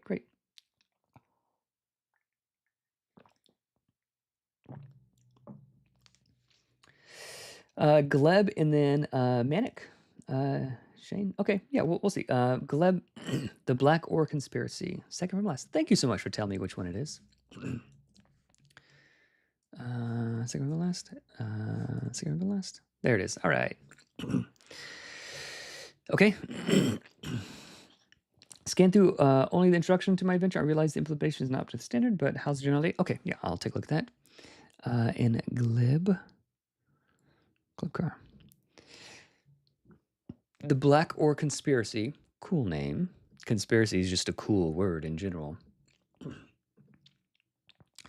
Adventure for level 4 heroes. So ideally, I'd like to see something just a little bit spicier than that. So like it serves a purpose of it serves a purpose of like the reason is to give like what is this, like if I have like level 14 heroes, like okay, I'm not gonna run this adventure, but we want everything to sort of serve double purpose. So like just to give a little flavor, a verminous urban adventure for level 3 heroes. So an adventure for level 4 heroes, what kind of things should I expect? But cool name. 9 out of 10. The Golden Company and the Tower are conspiring against the kingdom. Ooh, okay. With its new magical technology, known to very few as Project Catalyst. The guild's plan to get more influence over the Valley of Hope. Okay, however, they're not the only ones that are conspiring. Lord Alistair Varen. Cool name, Alistair Varen. Lord Alistair Varen. So, fantasy name, easy to say, easy to remember, easy to write, but sounds fantasy. Yeah. Lord Alistair Varen recently made a secret deal to illegally mine the regard resources. Okay. Um,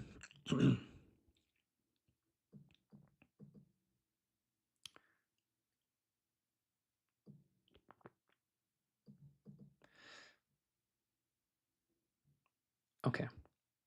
I'm just thinking how it could, like, cool information, how can I make it more punchy? Black ore found only in the Shadow Blight. Cool. While the deal promises to be extremely profitable, Lord Varen has other motives. The widespread adoption of this new resource will also help Varen to perform a ritual, turning everyone into his puppets, making him the Shadow Lich. Ooh, that's cool. But the thread of conspiracies starts to unravel with a regular case of a missing person. Corbin Thrain, coincidentally the auditor for mining operations of the Crown. Why does he like jump? Okay, so all of this, one really cool ideas. It sounds like it's going to be like at least a 2 or a 3 shot. So if there's a conspiracy and multiple layers of intrigue and stuff, that kind of thing is really cool. But it's going to take a while to unfold. So we have the Golden Company in the Tower. They're conspiring against the kingdom. There's a Project Catalyst. There's a Lord Alistair, Varen, and then there's this new resource that he wants. But it's secretly this ritual that he's going to turn everybody into his puppets to make him the Shadow Lich. And then there's Corbin Thrain, auditor. So there's like 11 things, and it's not that there's too many things. But if we were to if it's a one shot, then that's a lot to pack into one shot. And if a conspiracy is fun when it like you can sort of take time to unfold what's going on. So if I were to make this a one shot, yeah. So if it's 3,000 words and already really tight, then it's probably a 2 or 3 shot, which is fine. And if you're interested in it, if you're interested in sort of like drawing it out, like maybe you and I shoot me a message, maybe we can work together and we could publish this as a 3 shot. Like that might be cool. I'd love to do a cool conspiracy thing where it's like a mini series. So not everything has to be a 1 shot, but if this is a 1 shot, there's too much going on. I like all the ideas. So what would I do if there were a 1 shot? I would say the royal auditor is missing. I would start off that way. So the very first sentence, the royal auditor has gone missing.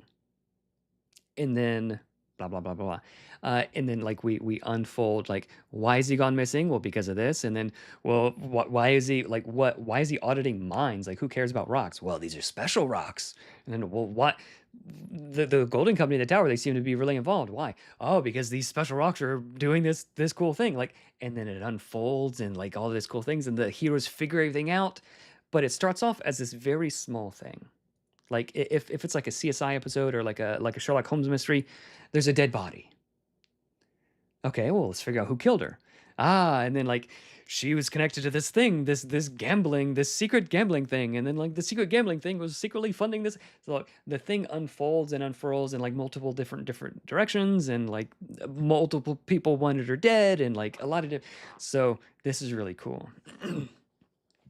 Yeah. So if it's a 1 shot, it would be this guy is missing. Go find him. Right. That's a 1 shot thing. And maybe the Golden Company is paying like surprisingly far less than they usually pay for this quest. Like they're paying a third of what they would normally pay to go into the Shadow Blight. They really don't want him found. The tower sends you in the wrong direction, but like it's easy. Like one of the traveling encounters, like it's actually easy enough to like find out the right way. And like, well, why would these two guilds like hire us to go on this quest and like not pay? Like now we start to get some really cool things happening. It's like you figure out that it's a conspiracy, and like then it unfolds in a really interesting way. Is that helpful, Gleb? Oh man, I want to do this one now. Gleb, would you like to would you like to, if you want to take, so this is not a part of the is apart from the design jam. If you would like to develop this into like a 2-shot or 3-shot, and let me know when you get into a place that you're comfortable, let me know. Or if you just want to send me, like, shoot me a DM on Discord or whatever, or email, let me know. And if we can work out something, and I like how it's so far, I like the idea. I'd love to have a cool conspiracy adventure. But it's gonna take, like, if you can sort of arrange it in a way where it starts off small and oh man, and then you find out like that adventure ends like, I wonder how deep this hole goes, and then like we can work on it. Yeah, cook on it a little bit more. So I'm gonna go on. I'm just gonna nix this one out of this particular competition. But I am excited to work with you on this one in the future. Okay, awesome. All right, so someone else said they had theirs. Manik, I'm sure that's not how you say your name. Can you, The Curse of the Green Meadow Nightingale. Yeah, let's take a look at it. Curse of the Green Meadow Nightingale.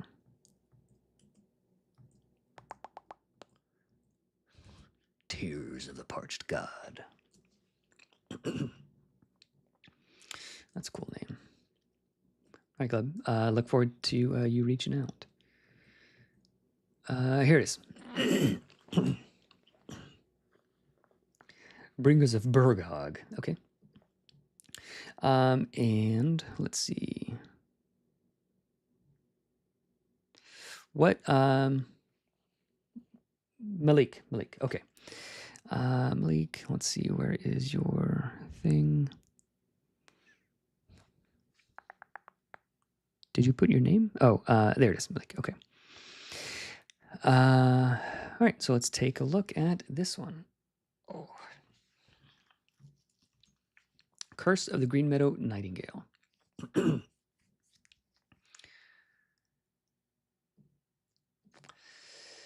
right, let's zoom in a little bit. The annual spring festival in the Green Meadow Village, Bramblecrag Foothills, honors the halfling bard Inland Nightingale the Magnificent.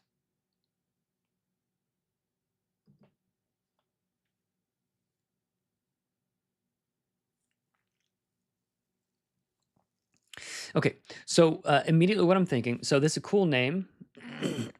This is a cool name. This name is a little bit big. So Green Meadow Nightingale. So it's just like a lot of syllables. It doesn't flow super good. The curse of the ... like, would feel a little bit better. So I'm just thinking about that. So here, there's a lot of proper nouns. The Green Meadow Village in the Bramblecrag Foothills honors a halfling, so halfling bard, Inland Nightingale the Magnificent.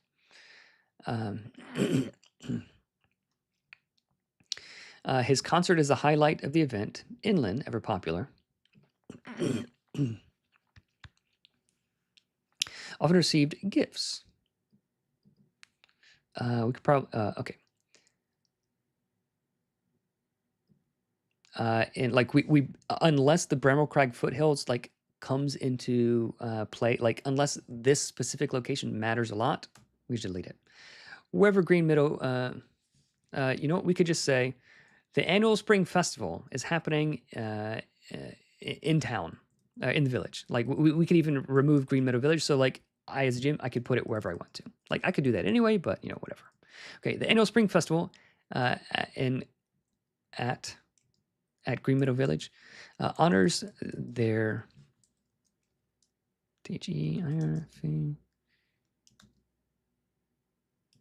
Halfling Bard Inland Nightingale.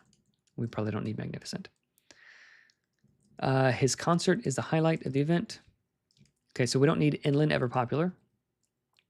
So you see how like I'm just cutting like big sections, but it's still retaining his concert. So all right, so that's one sentence. His concert is the highlight of the event.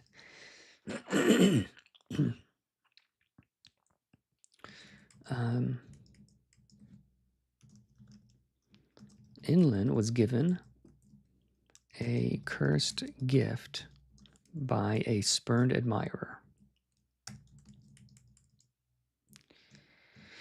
Does it matter that it's a ring? So it could just be inland. So if Malik, if I'm changing something that matters a lot later, we can do it. But I'm trying. So we have like a lot of different things happening all at the same time, and it's hard to follow. So I'm trying to make it a little bit easier for the GM to absorb and the players to figure out. So does the Magnificent matter? No. Does that it's in Bramble Crack? So a lot of those things don't matter a whole lot. That he's a halfling might not matter.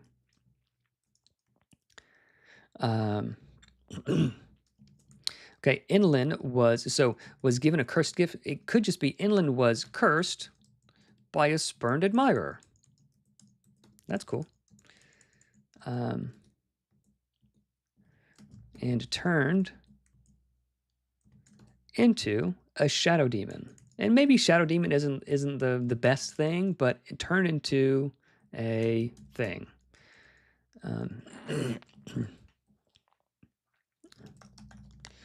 So instead of erasing his memory, it could be turned into a mindless, whatever, blank. He's in a cave, mind fracture.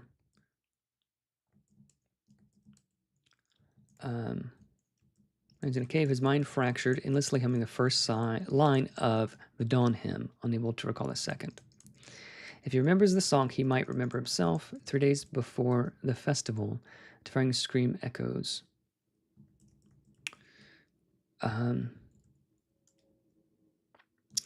Okay, so you know what? These things work really, really well as a mystery. So this could be a quest hook rather than what's going on. 3 days before the festival, and I'm not going to rewrite everything. This is just like the introduction. 3 days before the festival, here. 3 days before the annual spring festival.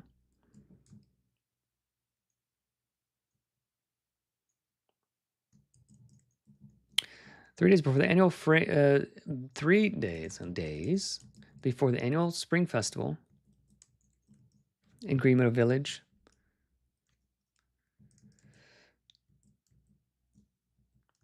The town's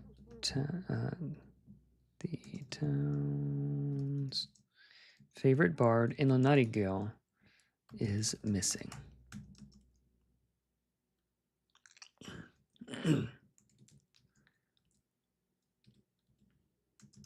His concert, like something like that. Okay, so like, this is important. So where are we? We're 3 days before the annual spring festival in Green Meadow Village. The town's favorite bard is missing, and the concert is the highlight event.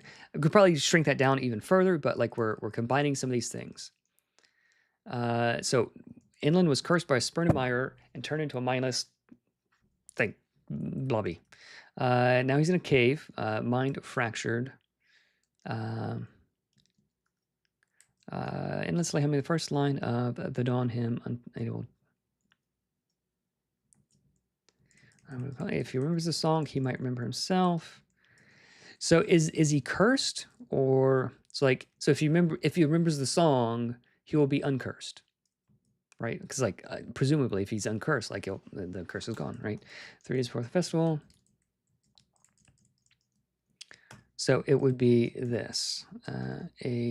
This would be like that could be one of the quest hooks. Okay.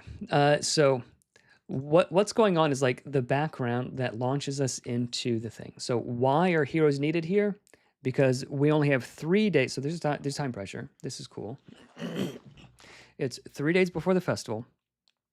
And the most important guy is missing. So I would rephrase this still a little bit more. I'd cut that in half probably.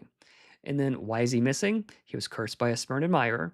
So maybe he wasn't even turned into a mindless thing. Maybe he was. Maybe like his mind was shattered, and he's in a cave, endlessly humming.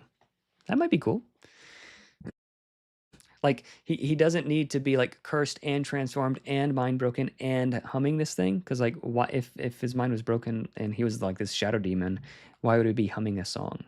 But if it's still him, but he just went crazy, like his mind was broken, like, oh, there's the bard, why don't you come back?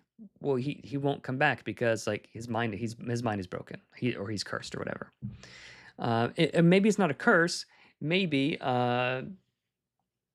it was something else, and now he can't remember, and he's embarrassed, and he's in the cave, and like something. So like it doesn't have to be like and it's a ring, and he's cursed, and he's a shadow demon, and he's singing this thing, and this. Like we could simplify a lot of these things so that it just makes sense, so that it is internally consistent. If you're a bard and you can't remember the second line of the song, you wouldn't come back, right? So like we don't need, oh, he's not coming back because he's cursed and he's a shadow demon, but it's just he was cursed with a forgetful memory. His memory was shot, and now he's embarrassed. Like if it makes internal sense, we don't need to add all these additional things. And if we want a shadow demon to fight, well, we stick a shadow demon in there. Like, hey, why not? Like when the curse is broken, like, oh, we know, we told you the second line, and oh yeah, now I remember it. And now when the curse is broken, a shadow demon appears. Like that kind of thing might be cool. Like rather than him turning into a shadow demon. So we can make it much more simple and much more grounded in reality, because there's already fantasy things happening. But like they can figure out a lot. So it'll probably be more satisfying of a conclusion if they can talk to Inland Nightingale and figure out what's going on and then help him. Like, no, we found you. Come on back. Everybody's looking for you. Like, no, I can never return. I can never show my face again. And Green Meadow, if I've forgotten, like a bard would rather die than, that kind of thing. Like that would be that is a really interesting thing to happen, rather than just like, oh, we're fighting a shadow demon, we fight him, whatever. Okay. The dawn hymn. The heart beats, light will return, tears will wash away the night's gloom. Truth whispered low to ancient guards, their binding magic turns to shards. So if we do actually have a dawn hymn, like if there is actually a poem or something, it would be cool if it rhymes or it has some sort of cadence to it, like this. Truth whispered low to ancient guards, their binding magic turns to shards. Like, I like how that kind of rhymes, but return and gloom doesn't. And like if it makes sense in the story also, like if it has like some poetic justice, like about the spurned admirer, like love once spurned is something turned and blah, like whatever. I'm not a bard. Like if it also makes sense and hooks back into the premise and the promise of what's going on, then it's even cooler. Like if he's if he was like cursed with a bad memory, but all he could remember is like love once spurned is something turned. I don't know the next part. Like that's sort of like poetic justice for this kind of thing. And if we're talking about bards and we're saving the bards, like we should lean into the bardiness of it. And maybe one of the solutions is like the heroes can just come up with some other thing that rhymes, and he's like, yeah, like maybe that's like their creativity could solve the puzzle also. Okay. I don't know if that's a good idea, but that's a possibility. Like, is this kind of thing helpful so far? Feel free to drop in your thoughts. All right, so I'm gonna go through the rest of it a little bit more quickly. Ooh, I like that. That's cool. Having the stat block like is spooky, like themed. Quest hooks, Lindy Sunny, festival organizer. Lindy Sunny. I'd probably change that to like Sunny Lind, like that. That has like Sunny Lind, Lindy Sunny. Return rhymes with at dawn. Return rhymes with at dawn. I don't know. Screams, scares the guest, thinks it's the Troll King. Each VIP passes for solving the troll problem. Okay. So is it 3 days before the festival? Or is it we're at the festival and there's already guests there? Differing scream echoes are, oh, I put that there. Sophie Wintle. Oh, that's a cute name. Inland's companion. Fly from trolls wounded. Their carriage attacked. Inland sick and unconscious. Begs to find him. Offers a silver flute. Okay, so is he just missing or are there trolls attacking the thing? So let's pick a lane. Mysterious patron, collector, believes Inland dead, hires to find Inland's legendary loot for a rare gem. Okay, and this kind of thing would be cool. It's like maybe instead of finding Inland and healing him, so this could be a situation where there are two, you get two quest givers. So like Sophie Wintle, once you, or like Sunny Linden or whatever her name is, she wants you to find him and bring him back. But this other guy wants you to find him dead or alive. Don't bring him back. Just bring me his loot. It's like, which do you do? So like both, like the heroes find him. Do they accept the big money and like just like leave him with his broken mind, or do they bring him back and get like less money, but they get VIP passes and they're treated nicely? Like that's a cool choice that matters. Really, really cool. I'd love to see that kind of thing happen. Okay, so fun concept.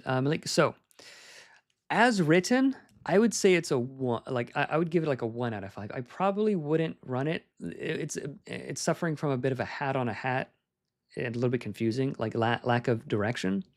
But I could see this easily becoming like a 4 or a 5.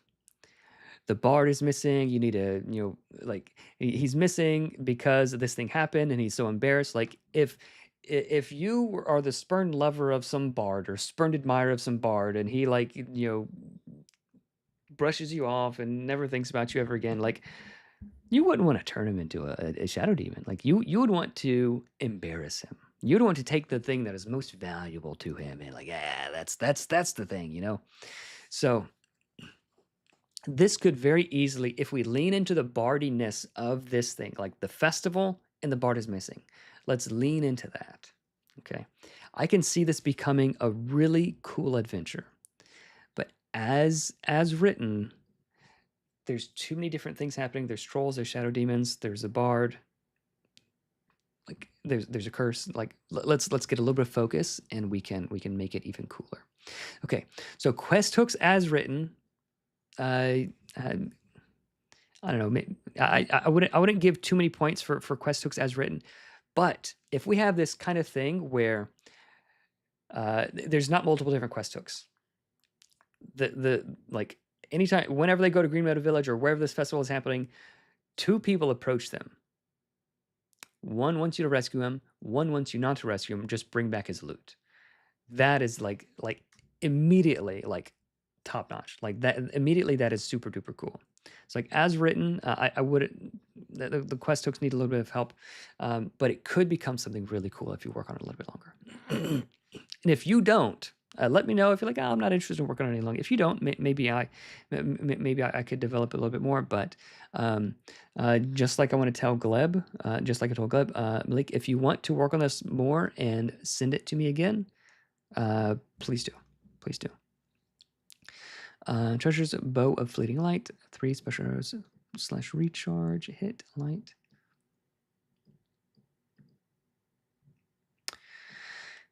So a bow that lights, so that doesn't deal additional damage, but it lights. That's cool. That's a cool idea.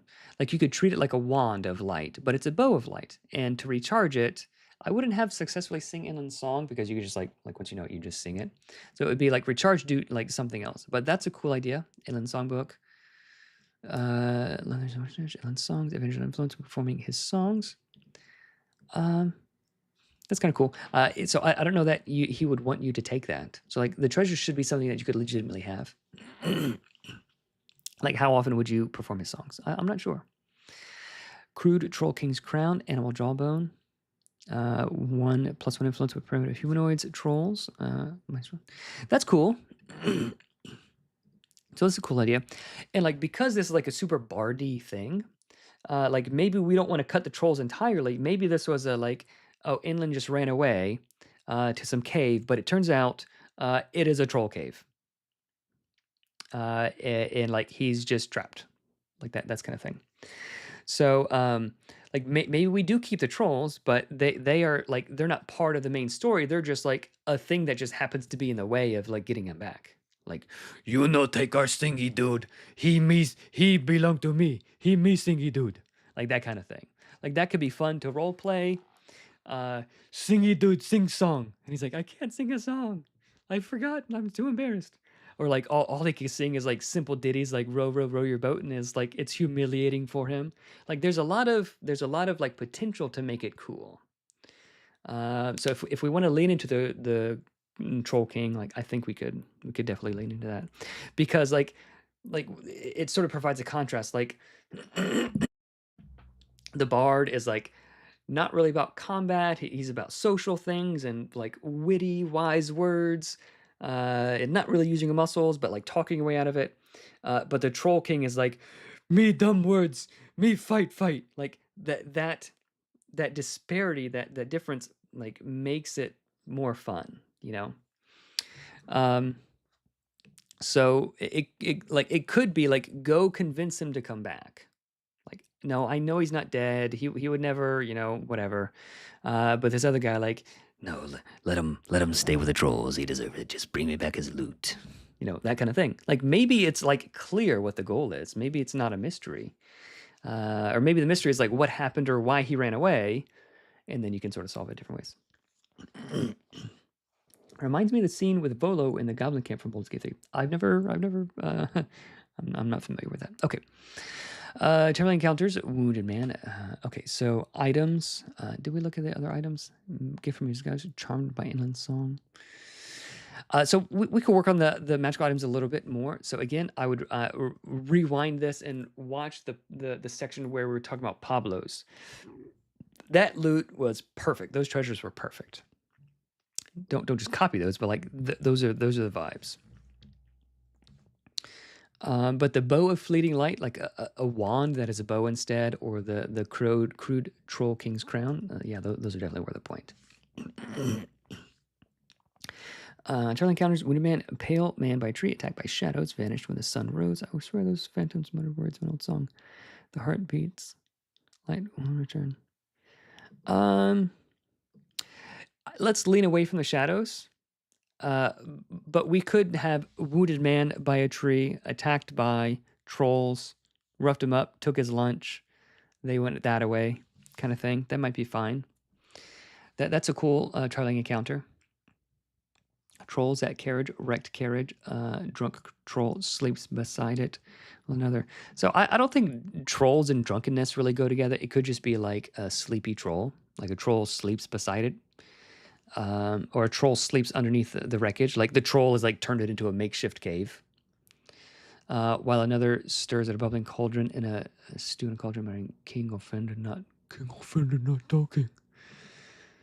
Okay, so like you meet a wounded man, and then you meet the trolls who wounded him. It could be a fight. It could be a conversation. That's kind of cool. What is the Volo scene? You guys want to tell me a little bit about that real quick? Keg with Rose Emblem. So this could be cool. Like tell a little bit about what's going on with the trolls.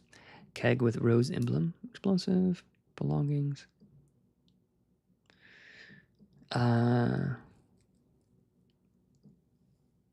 They take into the soup. That could be funny. So after combat, moving on, another terrible scream from the mountains. We probably don't need a scream. Like the trolls, like they're not like particularly subtle. Like one of the trolls could just like run away to the cave, or like you just follow the troll tracks to the cave.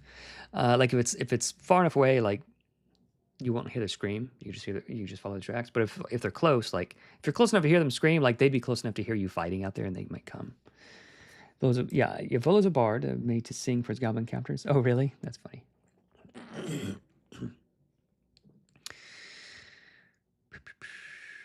Okay, for brave 5th level adventures, so it would be like 1 troll per 2 heroes. So a troll is already like a level 10 dude, so we might have to make this like a higher level adventure if we're using trolls. It could be like a young troll or a small troll, so that it doesn't, so like it's more suitable for level 5 heroes. Because if there's only 2 heroes, there's only 1 troll, so there couldn't be the sleeping one and the cooking one. So trialing encounters, cool base ideas. If we cooked on them just a little bit more, I think it'd be a little bit better.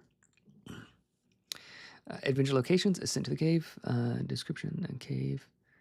So we don't need description.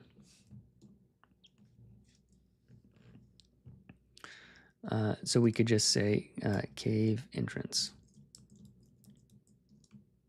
We just say cave entrance, and we save like 6 words, 6 spaces high, shift, sheer cliff. So we would say 6 spaces high, would say 30 feet high.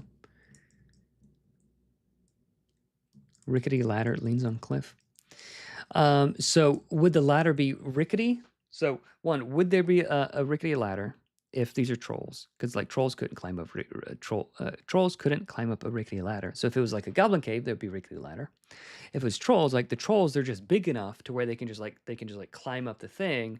But if you're like human sized and not troll sized, it's a harder climb, right? So maybe it's that sort of thing. So let's over here, internal consistency. So like let's make sure it's internally consistent. If it's rickety, trolls wouldn't climb it, right? Because they would just break it. But if it's sturdy enough to allow trolls to climb up, then they could this and this and this. Ladder, climb up. Okay, so yeah, we would rethink this. Trolls probably wouldn't think to ambush. That's more of a kobold or goblin thing, and we wouldn't have skeletons. So like the cave entrance, the challenge is climbing. So there could be some things with climbing, you step here, you step there. Maybe there's a snake there. Maybe there's this thing or a poison plant or whatever. There's lots of different things we could do. So room 1, climbing to the cave entrance. The cave is up high. 2, bone passage. That's cool. Dark, damp, strewn with bones. Phosphorescent mushrooms on walls. Unnatural cold. Fork left, knocking sound. Right, dim light on graffiti. Okay, so this, we would move this down here. Okay, so we've given things dark, damp, strewn with bones, phosphor and mushrooms on walls, unnatural cold. So does the cold matter? Looks like cold doesn't matter. We'll just move that, remove that. We already have dark, damp, strewn with bones. That's enough. And then phosphorescent mushrooms on walls. Mushrooms, poisonous. Dim light, 3 spaces. We probably don't need dim light.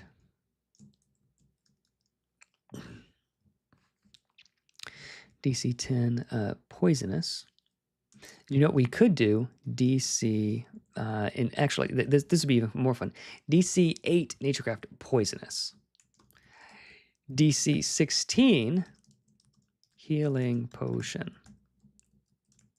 Like mushrooms are like that, you roll a 12. Oh, these are definitely poisonous. Like if you roll a 9, everybody knows these are poisonous.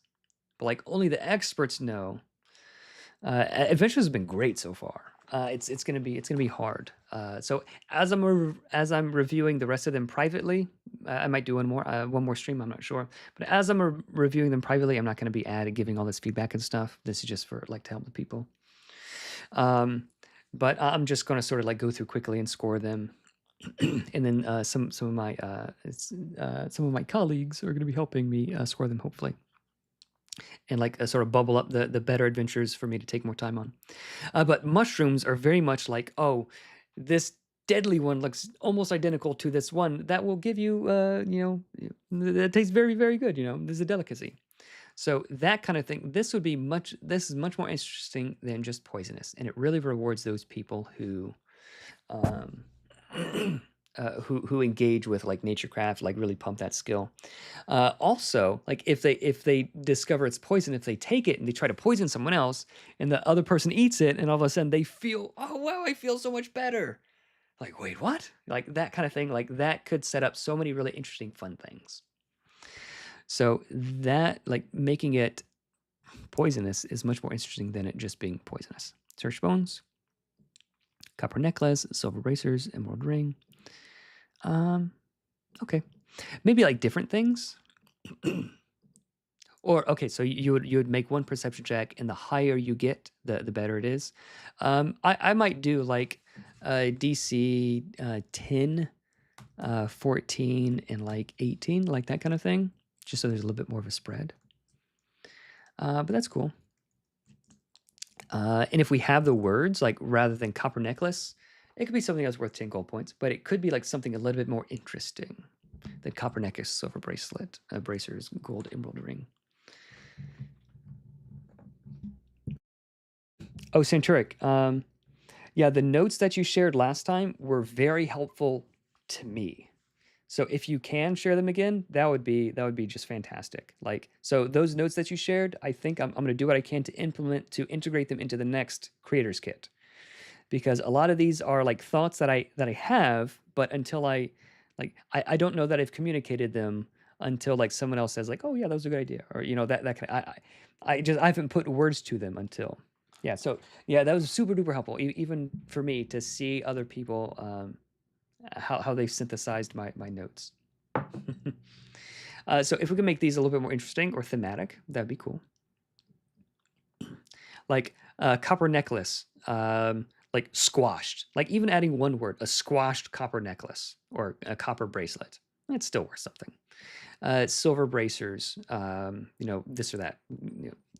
Add a little bit of, yeah, the creators kit, it's going to stay online. It's going to be updated regularly, or somewhat regularly. No, that's fine. That's fine, Centric. Gold emerald ring. Like, can we do anything to make it cooler? Fork. Left, knocking sound. Right, dim light on graffiti. So that's cool. Like, give me some, and we could just do this. So it doesn't need to be two different things. Trollish to the king. It maybe not graffiti, maybe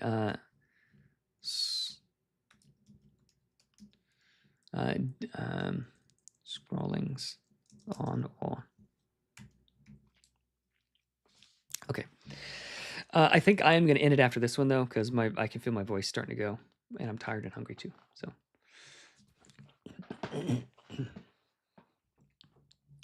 So knocking sound. So if we're gonna have a knocking sound, maybe can we make a perception check to like, or insight check, like, excuse me, give me a little bit more information about what the knocking sound means. So the fork left is Hall of Dancing Clubs. Levitating clubs in a circle, sometimes such flows lead to a large cave.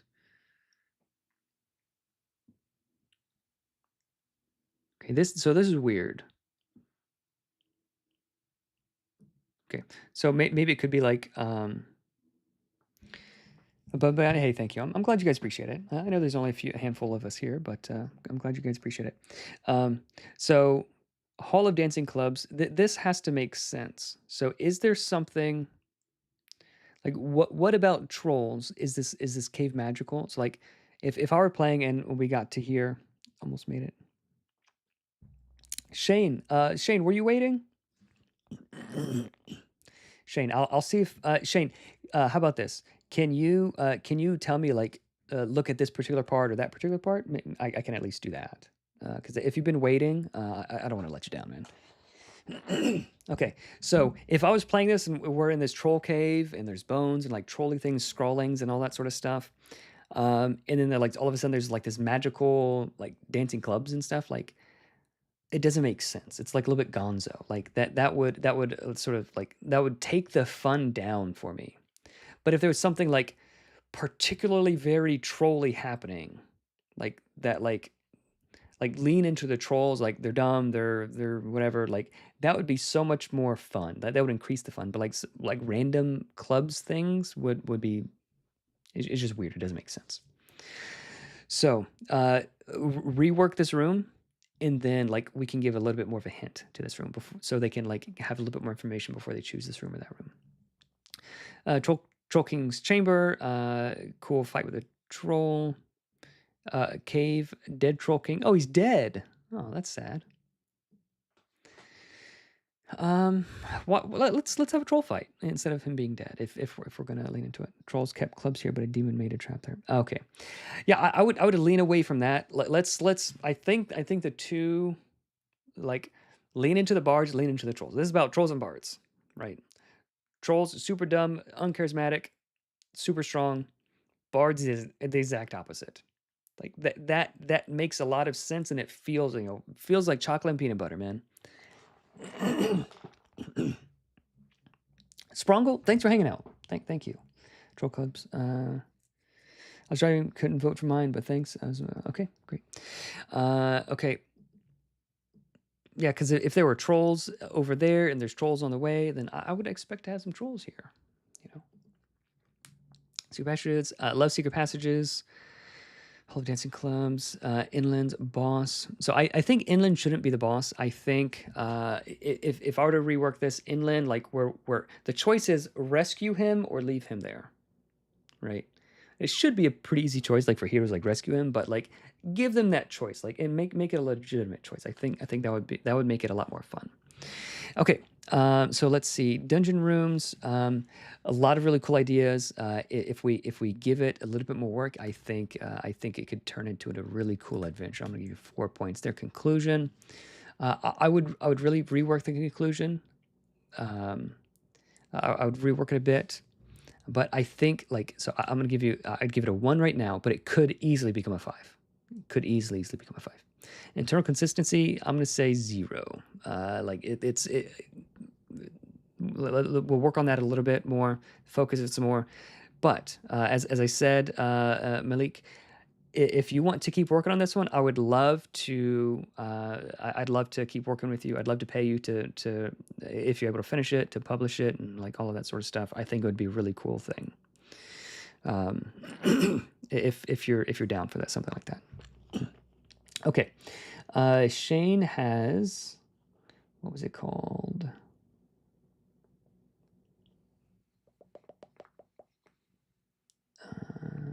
Bringers of Burgog. Ooh, that's cool.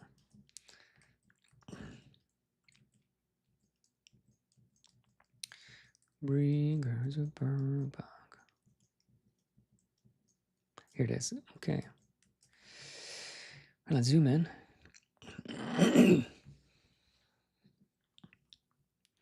Whoop. You guys see my desktop? Oof. Don't judge me. And then can be a boss or be an ally. The curse is left. Okay. I'd like your thoughts on the mechanics of great tree branches in Croaking Nursery. Least confident about my final room, Burgog's Den. Okay. I'm not sure if the only one with 2 entries, but could be split. It could be, yeah, Sinturk. If you had 2 separate things, I could. You know what, Sinturk? I make I'll take screenshots of things, and eventually, like, I used to clean it up. Eventually, got so bad to where, like, it's sort of like, the hoarders. Like, like, what's one more styrofoam cup on the pile? I'll clean it up eventually, maybe, but that's just where I dump all my screenshots and things. Regensburg, a frogling cult and their bullfrog deity threaten to consume all in this hungry quest. Okay, cool. For level X heroes. So it does need that, but I like that. So far, so good. So already, Shane, I can see that you are a good writer. So it's kind of funny how that works, but yeah, feel free to do whatever you like with the adventure as you wrote it. But if you want to spin it off into another adventure, I'd love for you to do that. If you don't want to, just let me know. Because if you don't, I might take that and like make some sort of bard troll thing happening, like I was talking about. Because that feels like a fun thing to do. But I want you to have dibs on it first before I do anything with it. But again, anybody who submitted anything, you guys keep all the rights to your thing. So you can feel free to do whatever in the world you like.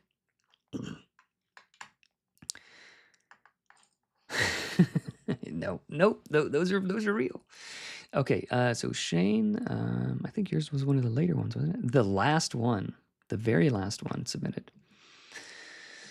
Okay, Shane, what's going on? Strange quakes and missing items started bewildering the hunter's village after Carl lost her pet bullfrog teacup, like the name. Territory cult of Froglands, the bringers of Urbog. Okay, that's where the name comes from. Captured the cute pet in a conspiracy to dispose of the trespassing villagers. With a reversible curse, Teacup has become Burgog, the gluttonous one. Their insatiable, ever-growing deity. Okay. Each day at their treetop lair, they feed him all manner of stolen things, careful not to include his weakness. Purple berries. Now, Burgog's mighty croaks shake the Elderwild. If this continues, he could swallow the village whole. Very cool. Very cool. So, Shane, procrastination word. Shane, there's a lot going on here, but it didn't feel overwhelming because of the way that you ordered everything. That said, could we remove maybe one? Could we streamline one or two things? Possibly. But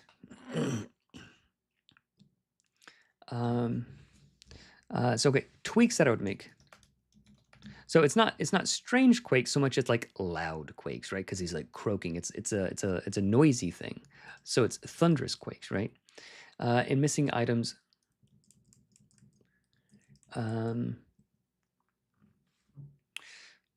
Perplex.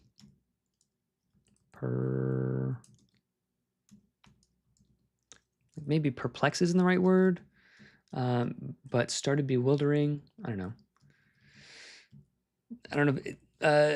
Start perplexing the hunter's village after a girl lost her pet bullfrog teacup. Okay, yeah. So Shane, the way that you present your information is just sort of like very much makes sense. Yeah, it's okay. Like yeah, thunders, quakes, and missing items perplex or confound or are troubling the village. Okay. So maybe we can do this. We can do this. A girl, or this, a pet bullfrog, or this, even better, teacup, a pet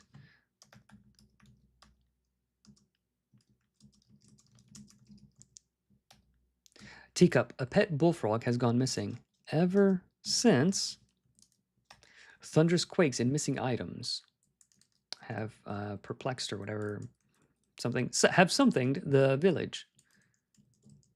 It probably is hunter's village, doesn't matter, the village. Okay, there we go. Temple of the last screenshots. I need Curse of the Crowded Desktop. Oh no. I'm about turning my 2 entries into 3-shot series. That name is perfect for Adventure 2. Okay. Centric, if you want to develop it further, you certainly can. So only one of them can win. If you want me to judge them separately, I can. But if you do want to, like, just shoot me a message, so I'll read the other one later. If you want to shoot me a message and want to work with me to publish them as a 3-shot, I'd be happy to pay you for those if indeed they do end up getting published. So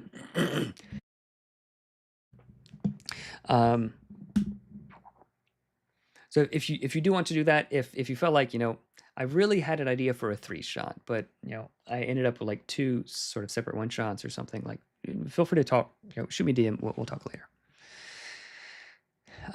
Okay. Territory cold. Okay, so I've got to pull myself out of the weeds just a little bit. Okay, yeah, so if you want to develop them further before, like, if either one of them wins or whatever, if you want, like, hey, before we publish it, how about we develop it a little bit further and make it more into a thing, then yeah, we could do that. It's not like it's set in stone or anything. Okay, cool. So I'm gonna pull back a little bit out of the weeds because it looks like you're already here. So Teacup Pet Bullfrog has gone missing. I think that's a better start. And then ever since, thunderous quakes and missing. Okay, so like we're sort of building just a little bit. I think it helps. Inconsolable girl misses her best froggy friend, It was a heart-shaped marking. Like that is so like that's so cool. Shane, you're a very good writer. Do you write professionally already? I'm curious.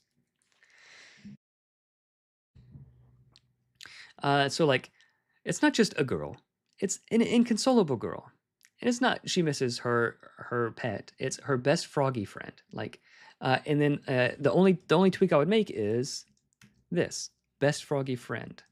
It has a heart-shaped marking. Like, that is exactly what a little girl would say. I've got two little girls, and they will have like two identical like little like stuffed animals. And they'll say like, "Oh no, this one is mine. You can tell because it's this and this and this and this." Right? Yeah. So Shane, great job. So let's go here. Shane, concept five already. And so far, just looking at the first the first quest hook, it's looking good for you. She'd give her second most favorite thing. Oh, oh, that is so cute. Yeah, like you're giving me like tons of things to work with, like in like two sentences to get him back. Love it. How cool. The Golden Company, like I don't even care about the other two quest hooks. Golden Company is missing cargo intended for a secret wealthy patron, and they offer company-wide discount, GM discretion, for covering the ornate, magically protected crate. A new sign just outside the town provides a map and warning. To trespassers, last day, leave or become consumed by gluttonous one. No belief? Come see you doom.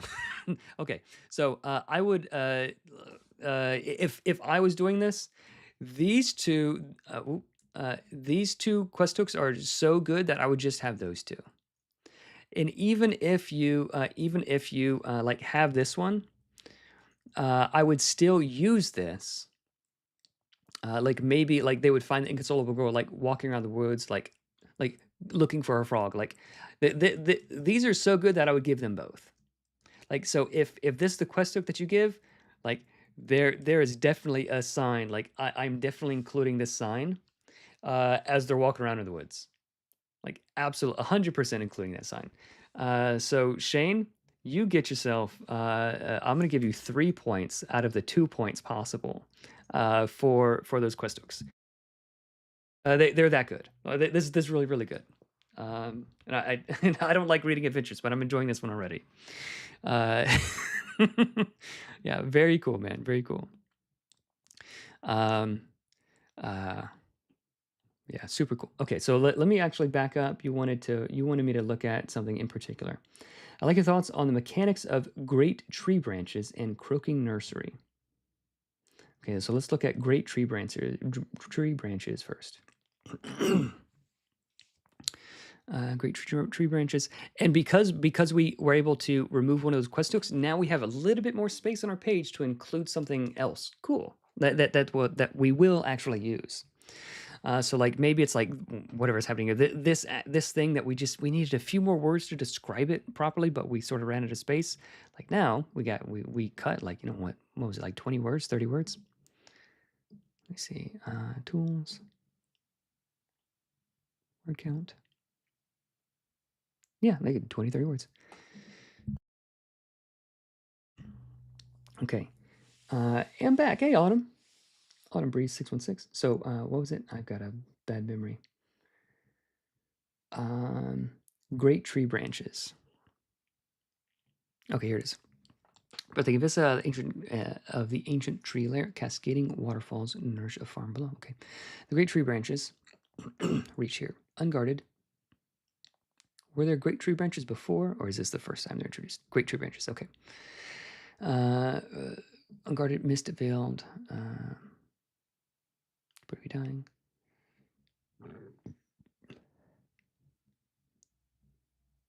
Okay. Okay, I'm a little bit confused about what's going on here. The overlook. Okay, so it's an overlook. Okay, you can see these different things. So like you can see it before you can get there. Gotcha. Misty canopy obscures vision. Giant dandelions blow across in arm's reach. Cool. Giant dandelions. How big? Like how big?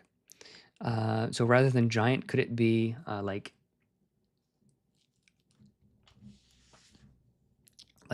cat-sized dandelion blooms or something like that? Or something like boulder-sized dandelions bloom. Like if we're going like big, like giant is cool, but it's a little bit more descriptive might be even cooler.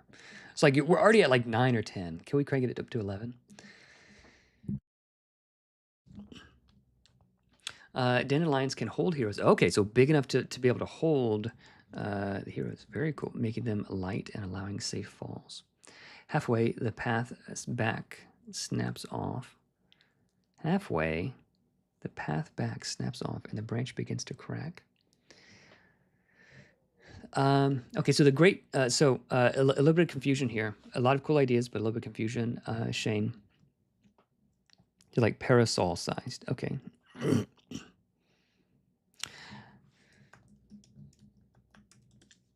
Okay, so maybe instead of dandelions, it should be something else. I was thinking these rather than these.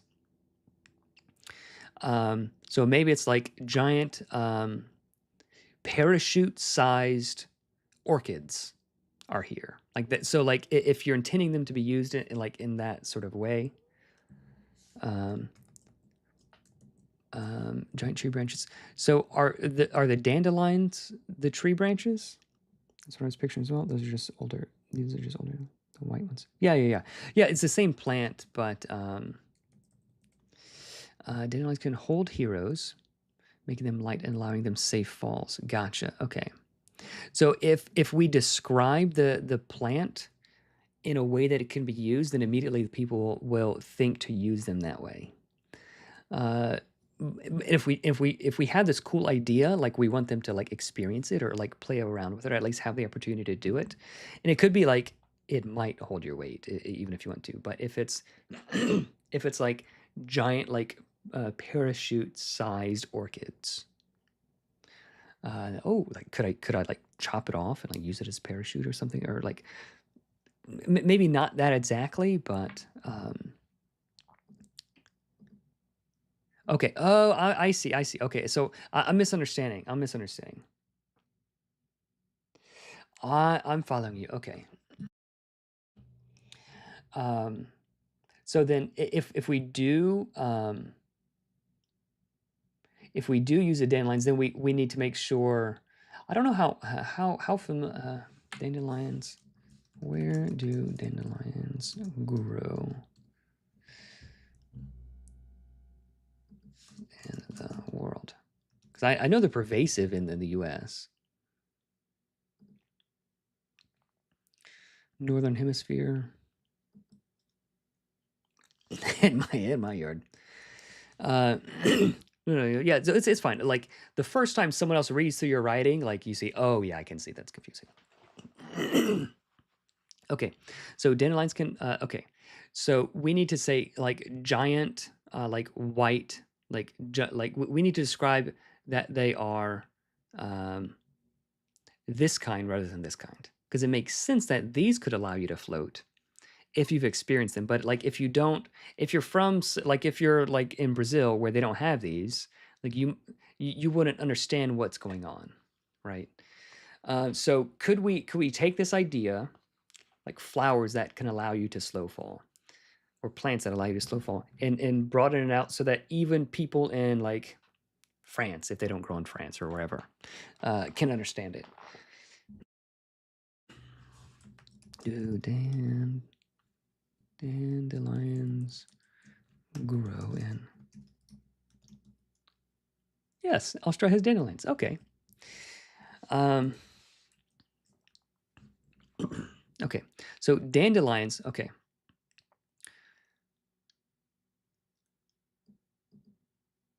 So what I was understanding is like the dandelion plant is growing, and then like the heroes are walking across like the stems of the dandelions, like they can hold the heroes. So that's what I was understanding because it's titled the Great Tree Branches, and then I was thinking, is the dandelion the great tree? So just a little bit of confusion. I think you could figure that out. They sure grow in France. Oh, good to know. Will you revise all of the entries on stream? Almost certainly not, Emiliano. But if anybody has one in particular they want, like I'm gonna try to give at least like a couple of bullet points of feedback for everybody. But there's like 40 entries, so it's a lot of work. Yeah, we're going for like 4 hours.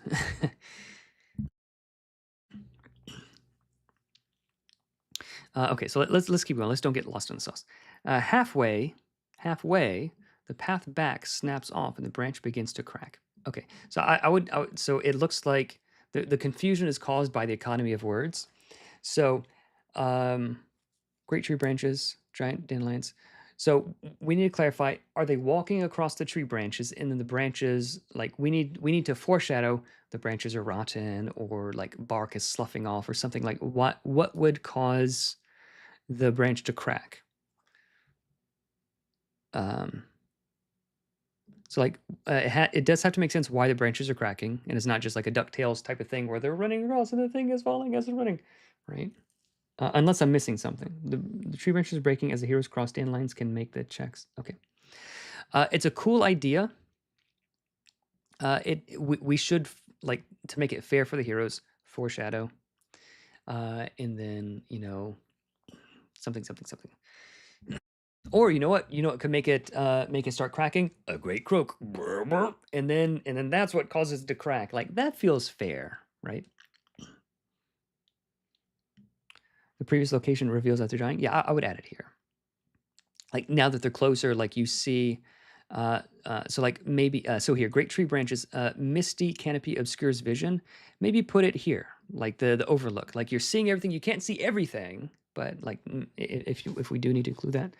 But like now that they're closer, great tree branches. So we want to see like what do we see here? Like here, now that you're standing on the branches that you're standing on, the bark is sort of like starting to slough off or something, that sort of thing, like hinting at that it's rotten. And then when they're across, and then the whole thing shakes and that makes sense. That feels fair.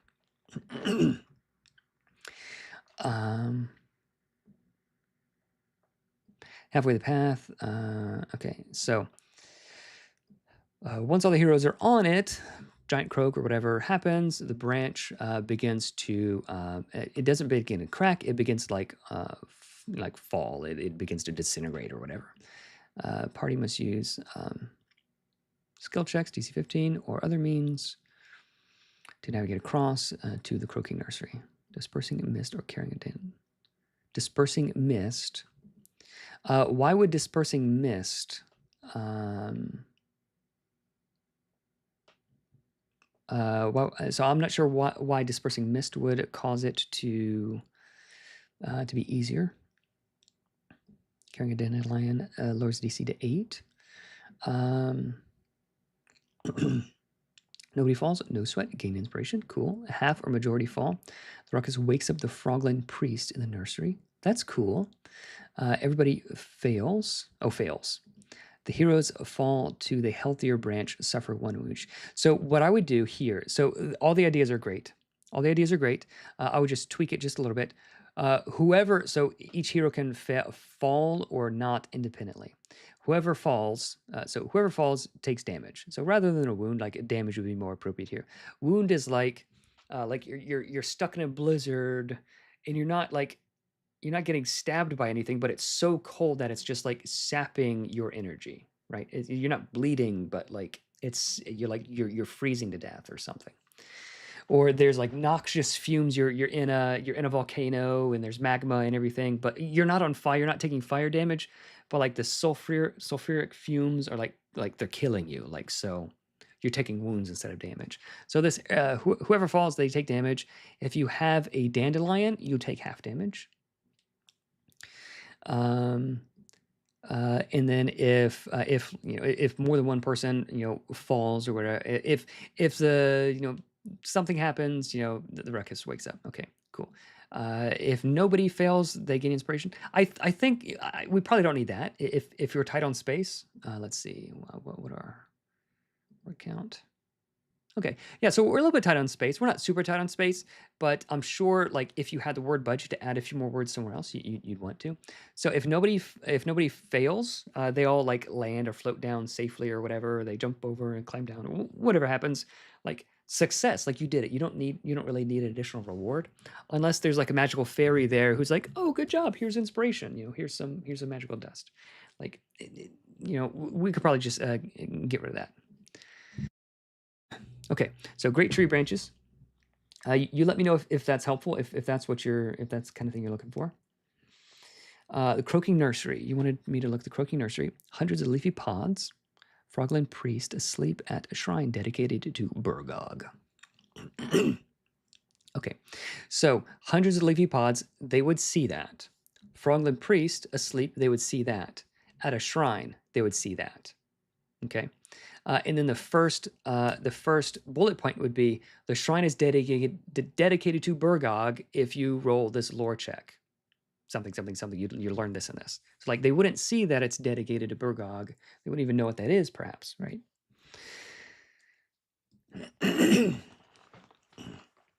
Frogland Priest is a strong spellcaster who opens one pod per round, wakes. So we can probably move the mechanics of the bad guy some more, like to wherever the stat block is, like one pod per round opens. The Frogland Priest awakes if they perform 3 or more noisy actions or alerted her earlier. Okay, so these were failures. My success below will consume you all. That's cool. I do like having a fight and then they start they tell you a little bit of information. That's super helpful. My biggest concern is using the mechanics. Yeah, don't worry.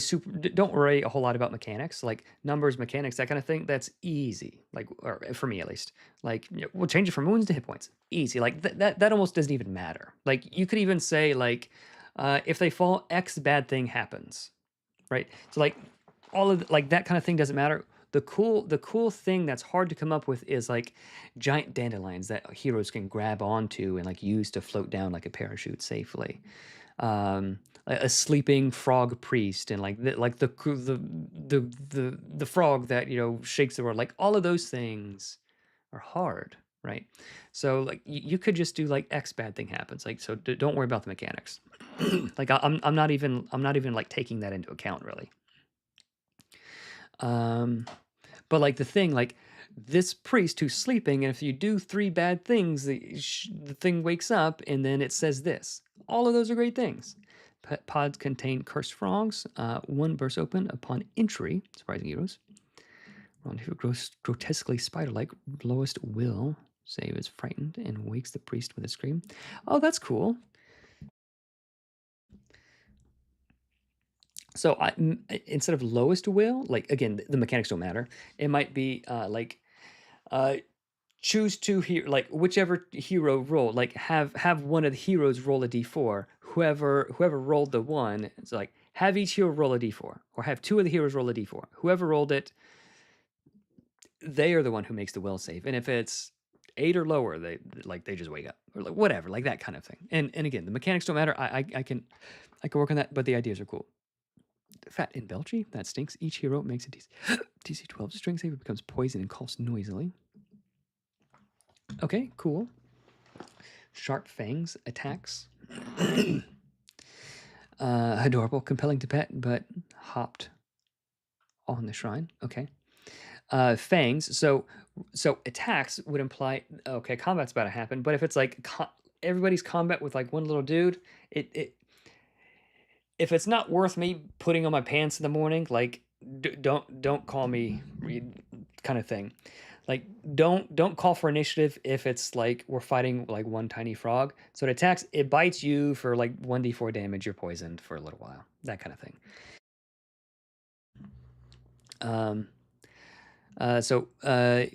Sharp fangs. Would a frog have sharp fangs? Maybe something other than sharp fangs. Maybe it has like spines on it and it jumps on you and like it poisons you. Like D4 poison damage, you're poisoned. You're poisoned until the end of the next room. That kind of thing. Is there a timeline for adventure publishing? How much time approximately would we have if we want to continue working on an adventure? So if your adventure is chosen to be published and you want to have me publish it, then you and I like we will sort of we'll work on it. Like if it needs more time and you're busy next week and whatever. So it's there. I'm not in any kind of big hurry. Barbed tongue, yeah, barbed tongue. There you go. Frogs have tongues. So the adventures we publish like in time, like throughout the year, right? That kind of thing. Because I would need to either create art myself or find art or commission art. So that like a lot more effort and time needs to go into it. If it's like a 3-shot, we might want to like lay it out and publish it as a published like little like physical thing.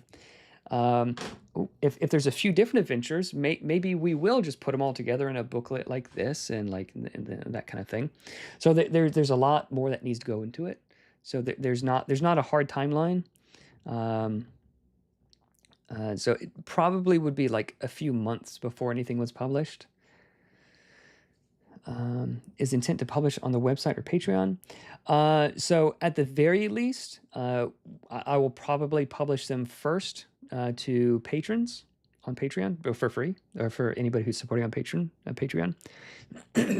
And then they will likely go up as like PDFs online on the web store for people to get if they want to do that. And then once we have enough of them, yeah, something like might publish them in a book, and you can like buy them as a physical thing, like 3 or 4 or 5 adventures, where it's enough to where it's worth like putting together in a little booklet and mailing. So that kind of thing. Yeah, I don't really have any hard and fast plans just yet. But it would be that sort of thing. It's always good to have content, and then like we can sort of do whatever we want with it. So like I'm slowly making a bunch of monsters, and maybe it'll turn into a monster book. I'm making classes, we'll publish them in time, and maybe once there's enough content, we'll put it into another hardcover book, and you guys can have another hardcover book. So that kind of thing. Yeah, I like zines. Zines are way easier to publish and mail. Because I just publish a bunch of zines. Hardcover books are a much bigger lift and ask.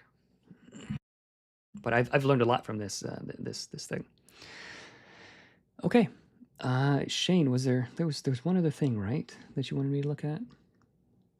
And then we are going to end it this time. Croaking Nursery. No, we did that, and it was the ending room. Burgog's Den. Did you want to have something about this book? Yeah, zines are great. I really do like the stapled format just because they open up and lay flat.